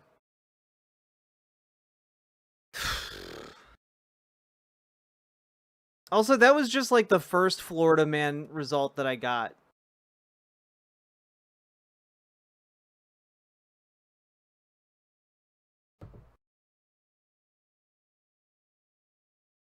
Like, here are the other Florida man stories.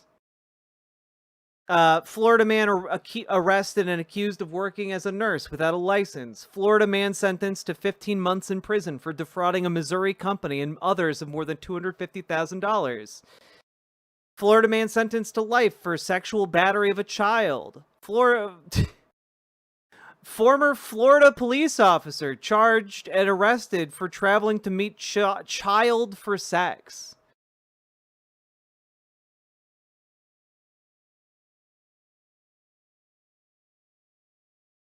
But apparently, I thought crime didn't happen in Florida anymore.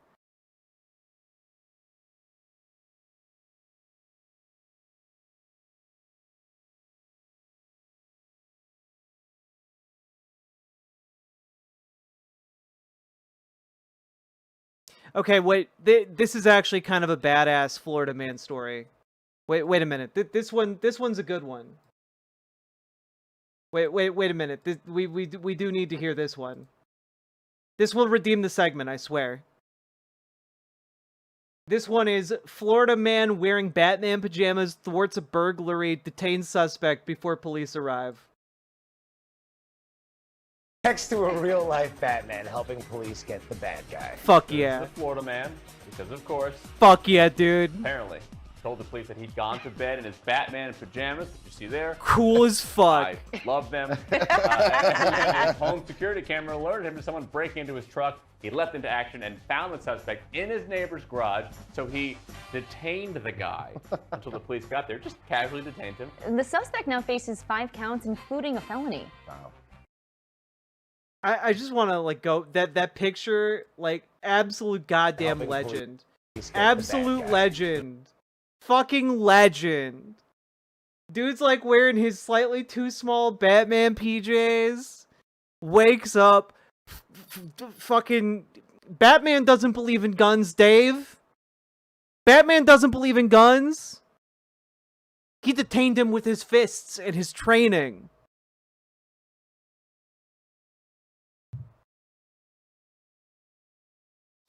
The seal of Florida is an image of a native woman standing on the shore, and there's a European slave carrying ship off the coast. Jesus, is that for real? Oh God, America's a terrible country.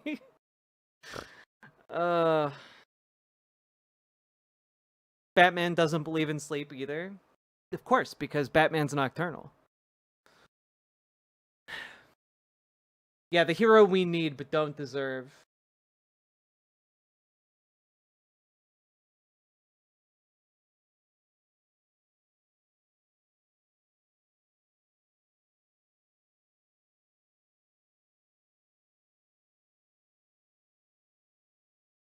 Anyway, I just, you know, I got really mad at Dave there, but Florida Man in Batman pajamas really salvaged this.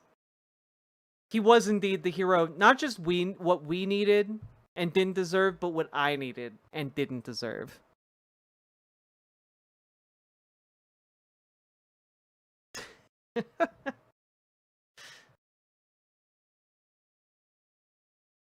Oh, God. So, folks, we've been going for about 3.5 hours. If you've been enjoying the show, hit that follow button, hit that subscribe button, hit the like button, and please consider dropping those subs, donos, memberships, super chats, etc., folks. Because you guys make this show possible. I couldn't make it without your support. You guys are the ones who keep this riverboat paddling. Well, Pirate Amir, I think the allegation was that the ship on the Florida State Seal is a slave ship.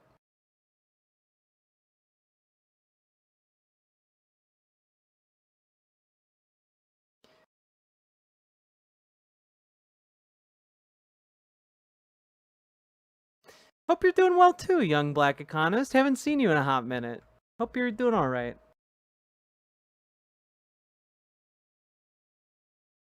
It's a steamboat? That does not at all preclude it from being a slave ship.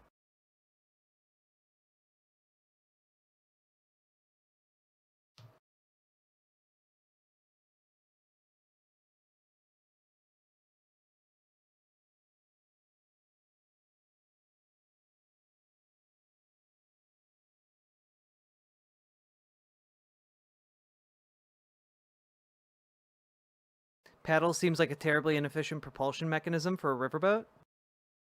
What?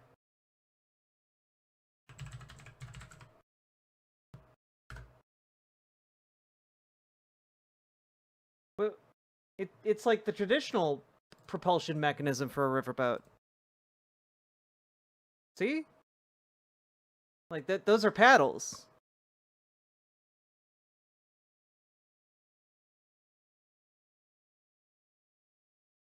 The streamboat with Riverboat Jack. Thank you.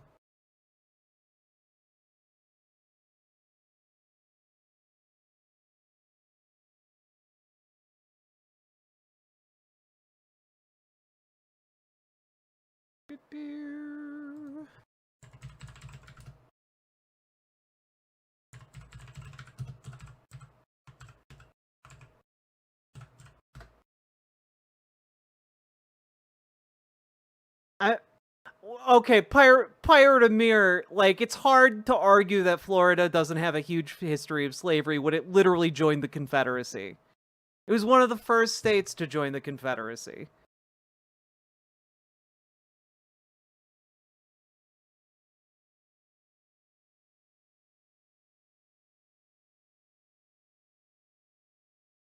Wait, the ship had sails and steamboat paddle wheels? Well, now my interest in niche technology has been activated. Paddle boats with sails, steam. Is that a thing?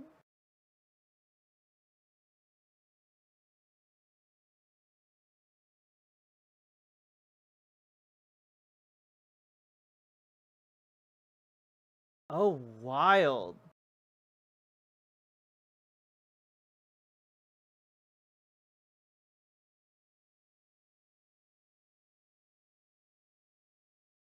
Yeah, no, it looks like at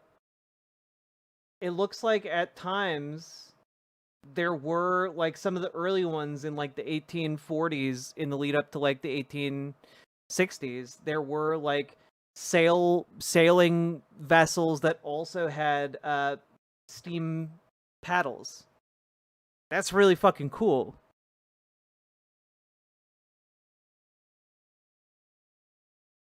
I didn't know that I thought it was either all steam or all sail. I didn't know it was you could have a hybrid. The original the original the original hybrid vehicles.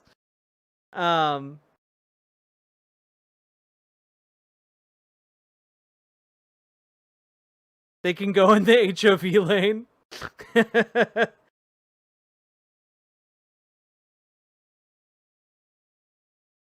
I love the history of boats and trains and vehicles. It's so fun.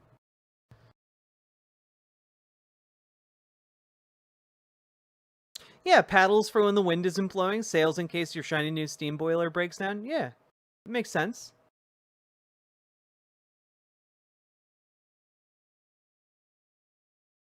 Whew, baby. All right. How we all feeling, chat? I know I've thrown a lot at you. Ooh, we got a lot of white names in chat today. Hello. The natives were definitely not steaming around the ocean. Water vehicle history stream when?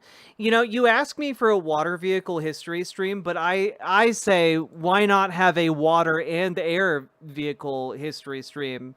And you might be like, wait, that's oddly specific, Jack. What are you talking about, a water and air vehicle? And I would tell you that I'm talking about goddamn Acronoplans, bitch.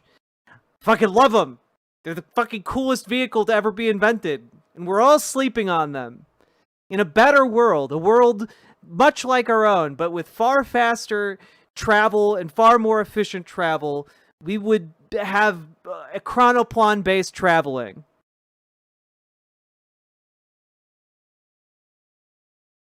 Yeah, you called it, Salmon Moose.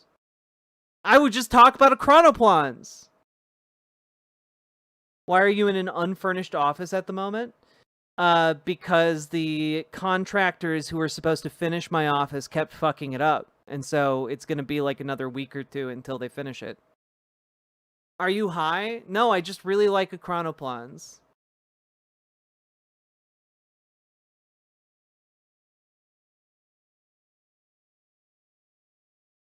Oh, here we go. Yeah, my chat knows. You all know that I love chronoplans. Part boat, part plane. All awesome.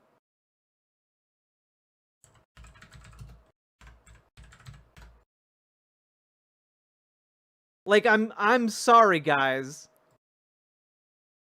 You can't look at this and tell me it's not cool as fuck.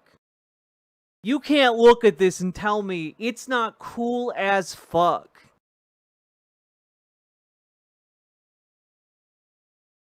It's so fucking neat.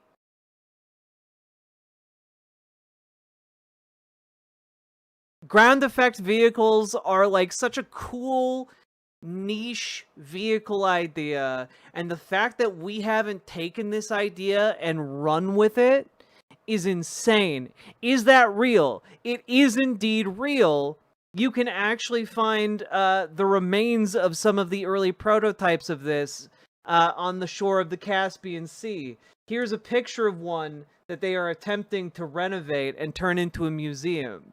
Because they're that fucking big. They can make it into a goddamn museum. What's that thingy on top? Those are goddamn missile silos on top. That's what those are. Because this thing had 8 fucking engines. And it was able to carry 6 cruise missiles. And have anti-aircraft capabilities. This has to be Russian? It was Russian! It's one of the largest like vehicles ever.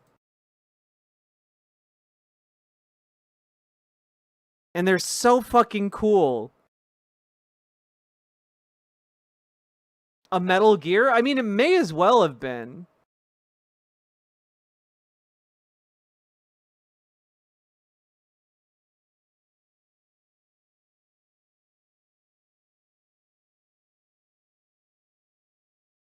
Also, on the Chronoplan front,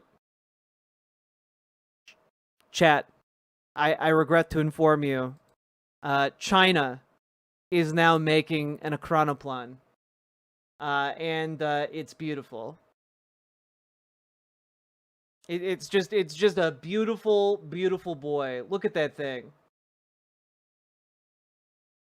Hot damn! Did it fly? It even better. Even better. Because these things don't fucking fly. Like, I need y'all to understand, right? These things aren't airplanes.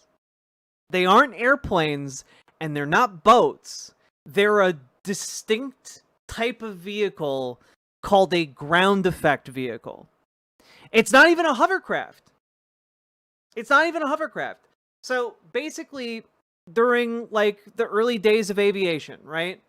Pilots would note that when they came in for a landing, it seemed like the plane would fight them in order to get down to the ground.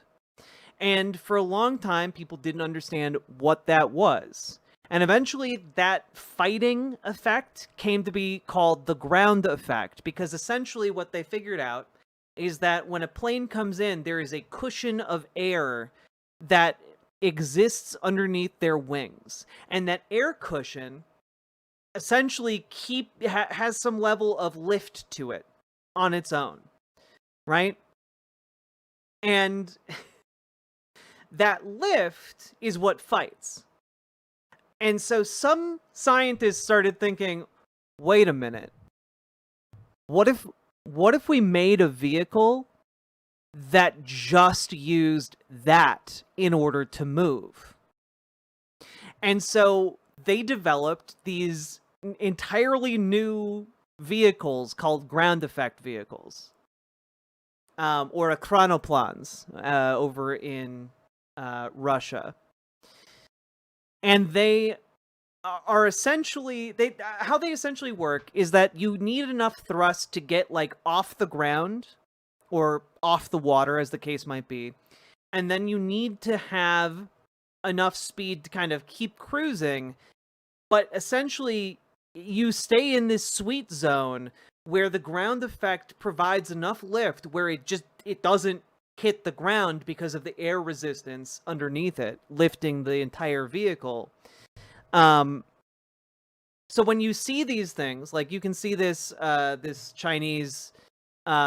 new Chinese chronoplan, apparently first spotted back in July of this year. But you have these multiple engines up top, right? And these engines all fire at once at the beginning in order to provide enough lift. After there's enough lift and it's in the air, the cushions do most of the rest of the work.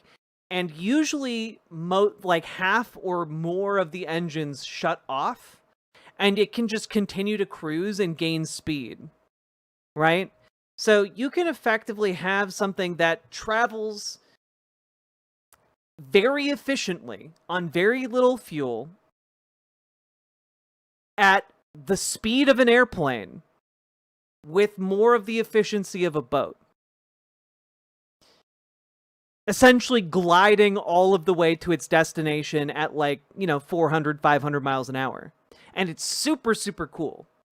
The issue that a lot of the early chronoplan designs and a lot of future chronoplan designs kind of ran into is that it is hard to find a pilot who can maintain flight in the chronoplan for a prolonged period of time. Because if you kind of fuck up and get out of that sweet zone, then you need to turn on those other engines to get enough lift and keep it stable, right? Otherwise, it just kind of goes into the water and kind of crash lands hard. So that's difficult, right? However, there are other problems too, right? Like if, for example, you're flying over choppy water, then that area where the ground effect is in play, it also gets choppy, and that presents some problems, right?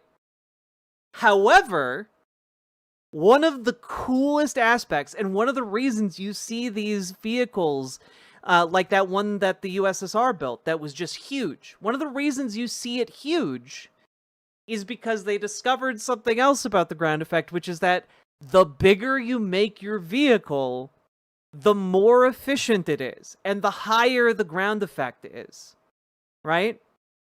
So essentially, if you build some gigantic ass, like chronoplan technology on the scale of like a shipping vessel, say, or a cruise ship, even, you could essentially have like a flying city because it just becomes more efficient. And again, the bigger it is, the more stable it is. And also, the easier it is to maintain it, even in the ground effect, even in choppy waters. And so it's so fucking cool. And I think it's so neat. And it's one of those technologies that like a lot of places have moved away from, and it's also one of those things where like if we did in fact figure out how to build a massive economical chronoplan that can go across the ocean and is more fuel efficient and faster than a ship, that would have huge ramifications. But unfortunately, it would also mean you'd have to rebuild a lot of like port infrastructure, which isn't like impossible to do, but you would really need to like have a compelling reason to change all of that. Yeah, exactly, John Thomas. The chronoplan that they're trying to turn into a museum, that giant ass thing that was moldering on a beach, that thing could hit all like 340 miles per hour. Like we're talking something that is much faster than a boat, much faster than like shipping container vessels, right? And it's super, super neat. And I'm all for, if we can get this technology working on the scale needed, revamping our entire global shipping infrastructure. I think that would be totally fine and acceptable, because then we could just like, instead of shipping things at like on vessels that take like weeks to get somewhere, we could take days to get somewhere, you know? Even if it like that's a massive cut down in time. And it's also massively more fuel efficient than flying an airplane traditionally. Salmon Moose, thank you for subscribing with Prime and for being the first person in like 2 hours to support the stream. Appreciate you. Don't they use a lot of fuel? They use a lot of fuel initially to get airborne, but once they are in that ground effect, they can shut off most of their engines and they become incredibly fuel efficient. And yeah, hypervisor, that's the thing. That's what gets me really excited, because if you're talking like, okay, you build it, you build it big, right? And then you get like autopilot. Because the autopilot that they're coming out with these days is much better than what they had back when the USSR was trying to make these gargantuan behemoths, right? So you get like a more advanced flight computer that doesn't need to like sleep or eat or take a poop, and you have that like alongside like a human co-pilot. And would it avoid seasickness? Yeah, because it doesn't like bob. It's a smooth ride through the air. Not AI. We have flight computers already. We've used those for decades. I'm not proposing we integrate an LLM into the Chronoplan plan. But like you automate it, you build it big, and you get like international shipping conglomerates on board, literally. What if we build mag rails to launch them initially so you're not using fuel to send them off? That'd be super fucking cool. I'm down for I'm down for mag lev launches. I think that's neat. And I think that also if you have something going at like 340 miles an hour, you can like get the weather forecasts, avoid the choppiest sections of the sea. You can afford to take detours on the level of fuel efficiency we're talking about, you know? And I think that like you could make this work really, really well.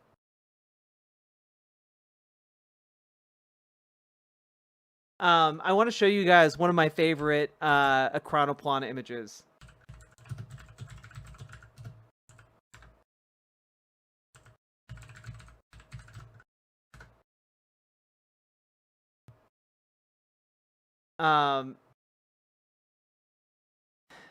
Let's see here.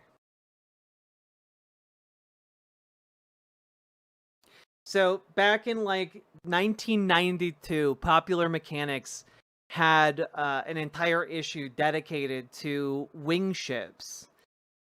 Essentially like, hey, what would these look like if we actually built these? And I think this is cool as fuck. Look at how cool that is. Look at how cool that would be. You could have like you could build like a shipping container vessel and make it a luxury cruise liner. You could do both things because making it bigger makes it so much more efficient. Is that like 20 engines? Yeah! Isn't it cool? That thing's like a fucking flying city. It makes like the Avengers like helicarrier look like a child's plaything. For shipping, you know I'm gonna look up journal papers on this now while procrastinating my work. I'm sorry, I just think it's one of the coolest ideas that we've never really materialized.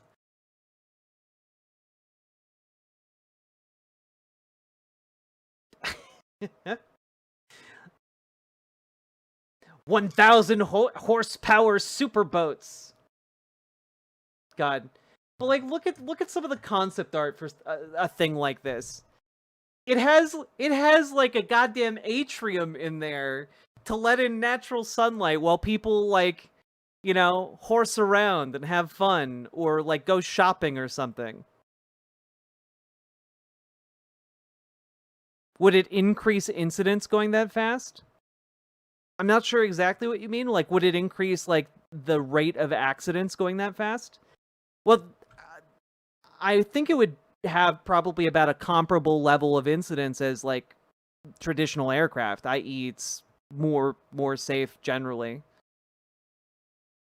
And also, the reason it would be built so large on the bottom is that if, for example, there was an engine failure or something, it would just cruise down into the water with relatively like little disruption, right? Well, no, but Young Black Economist, that's the thing, right? This could be used for both cargo and like consumer flight, right?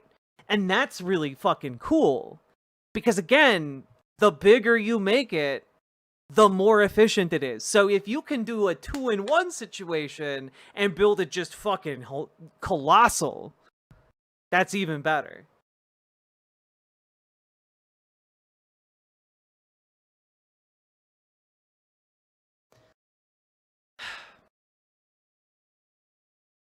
Born too late to explore the Earth, born too early to explore the galaxy, born just in time for a chronoplan. Indeed.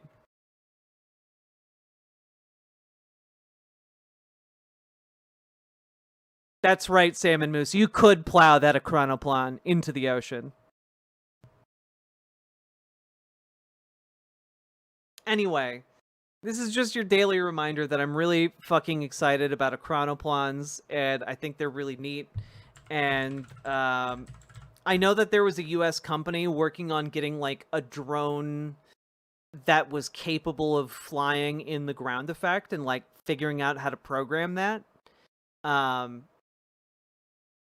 I think that's neat. I check in on that company every now and then.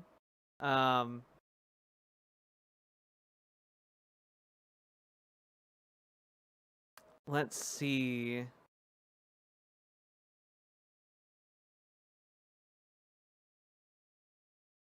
Can do Ekranoplan? This is the world's biggest. Oh yeah, yeah. Wait, no. This is not the channel I've been ground effect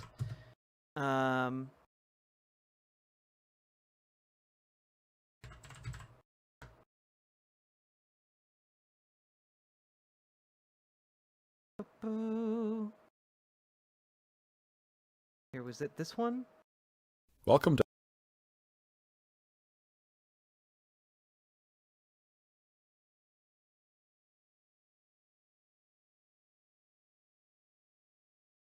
I think it was this channel.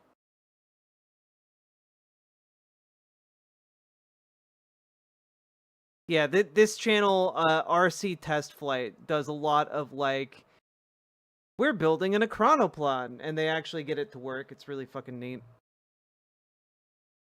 welcome to episode. No, we're good. We're good. This is the world's. Nope, I'm fine. We don't need this.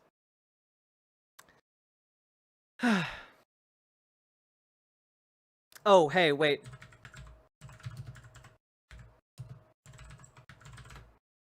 Here, one thing before we end this little... Before we end this, this little sojourn, here is the, here's footage of an Chronoplan in flight. This Soviet creation has been dubbed the Caspian Sea Monster. Look at that thing go. Its designers believe the Ekranoplan, a low-flying ground effect craft, could ultimately replace cargo ships and ferries. It's so fucking cool. Look at that thing truck. More than 300 feet long and 130 feet high, the Ekranoplan was first sighted several years ago by U.S. spy planes as it participated in maneuvers outside Nizhny Novgorod, one of the most secretive cities of the Soviet Union during the Cold War. Look at that thing! It's so fucking cool! This 500-ton cargo craft can reach speeds in excess of 300 miles per hour while flying just 20 feet above the surface. It's so cool.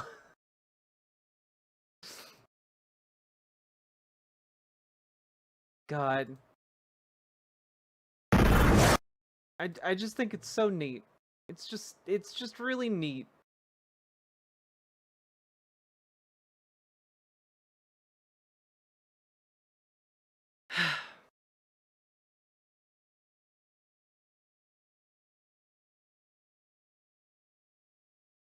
For April Fools, Jack should change her channel name to Ekranoplan Jack. Indeed.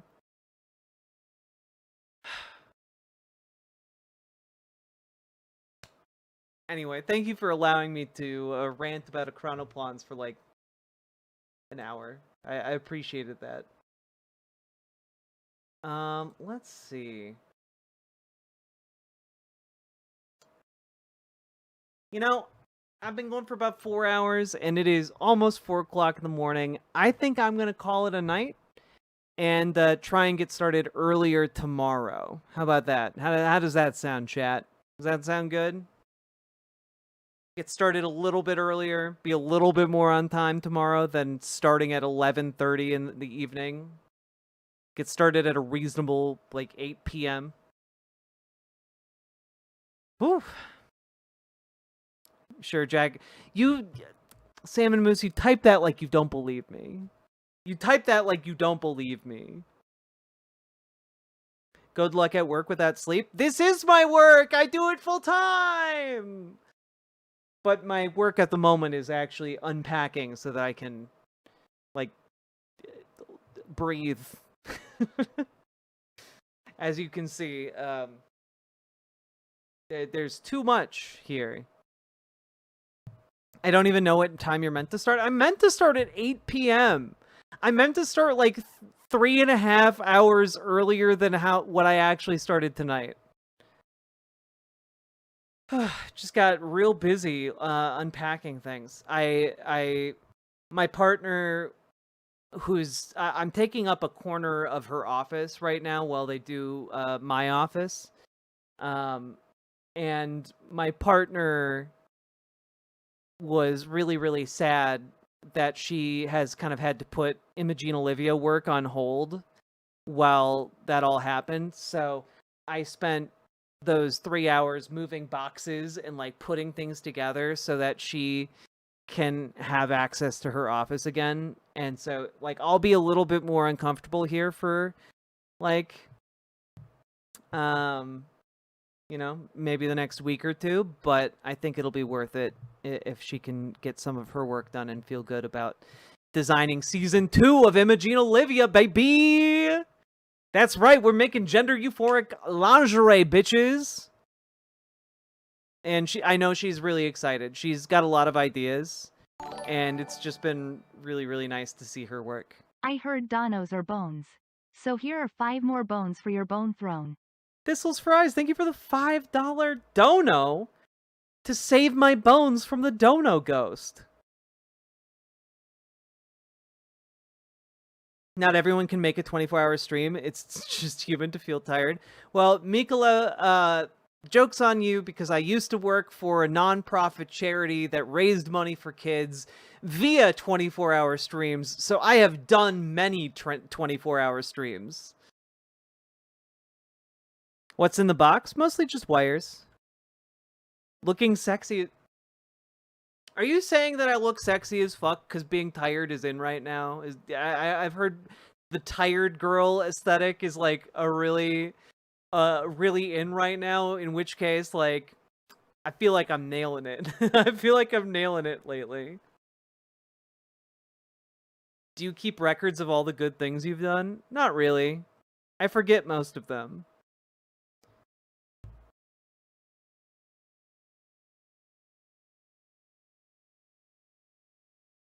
Oh, the...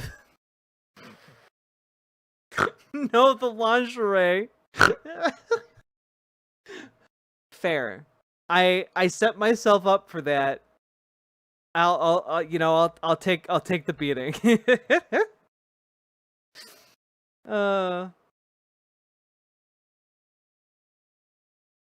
Tired is in, peppy is out. Yeah, get those morning people out of here. Us night people must have our time in the sun as much as we will hiss at it. Got a casual slouch to you and it's working for you? Thank you. Still trying to wrap my head around Wall Street Journal wine. I don't know, my partner's dad had a bunch of empty boxes that he let us use for moving. You definitely doing the lingerie photos? Thank you, Cliff! I was super self-conscious about all of that. Jack, remember to wear sunscreen? I always do! This is just my natural glow. Because I'm hot. Not visually, but internally. My partner says that I have the soul of an ice giant. Because I'm constantly overheated. And I'm only happy when it's freezing cold.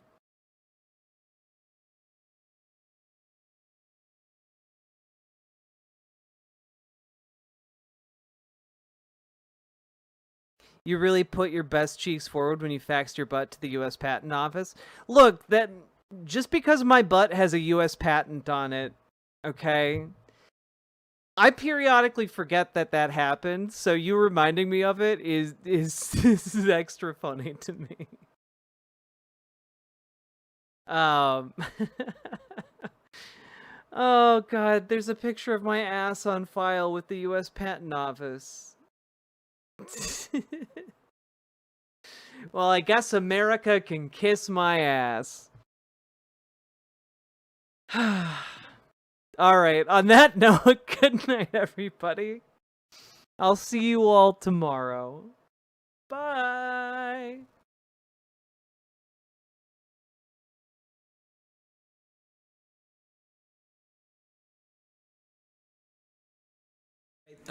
These are Woody Guthrie's words. He wrote this song in around 1950. Fred Trump was Woody's landlord, and US Elevator put some music to it. It's called Old Man Trump. I suppose old man Trump knows just how much racial hate he stirred in the blood pot of all those human hearts when he drawed that color line down here at his Beach Haven Family Project. Beach Haven ain't my home, I just can't pay this rent. My money's down the drain and my soul is badly bent.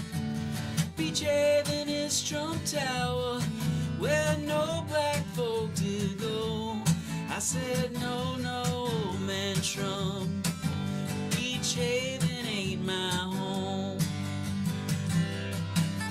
I'm yelling out a welcome to you and your man both, welcoming you to live here at Beach Haven, to love in any way you please and have some kind of decent place to raise your kids up in. Beach Haven ain't my home, I just can't pay this rent. My money's down the drain and my soul is badly bent. Beach Haven ain't my home, I just can't pay this rent. My money's down the drain and my soul is badly bent. Beach Haven is Trump Tower where no black folk could go. I said no, no, man Trump, Beach Haven ain't my home. Oh no, no, man Trump, Beach Haven ain't my home. Take it away, Brian.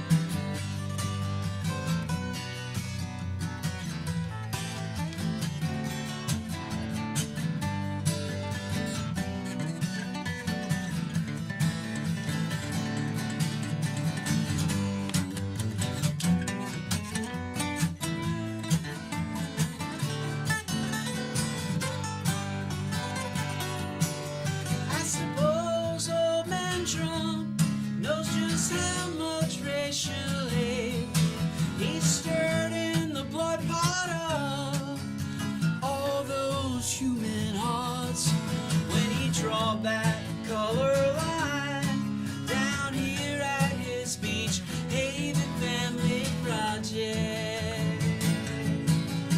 Beach Haven ain't my home, I just can't pay this rent. My money's down the drain and my soul is badly bent. Beach Haven ain't my home, I just can't pay this rent. My money's down the drain and my soul is badly bent. Beach Haven is Trump Tower where no black folk could go. I said no, no, man Trump, Beach Haven ain't my home.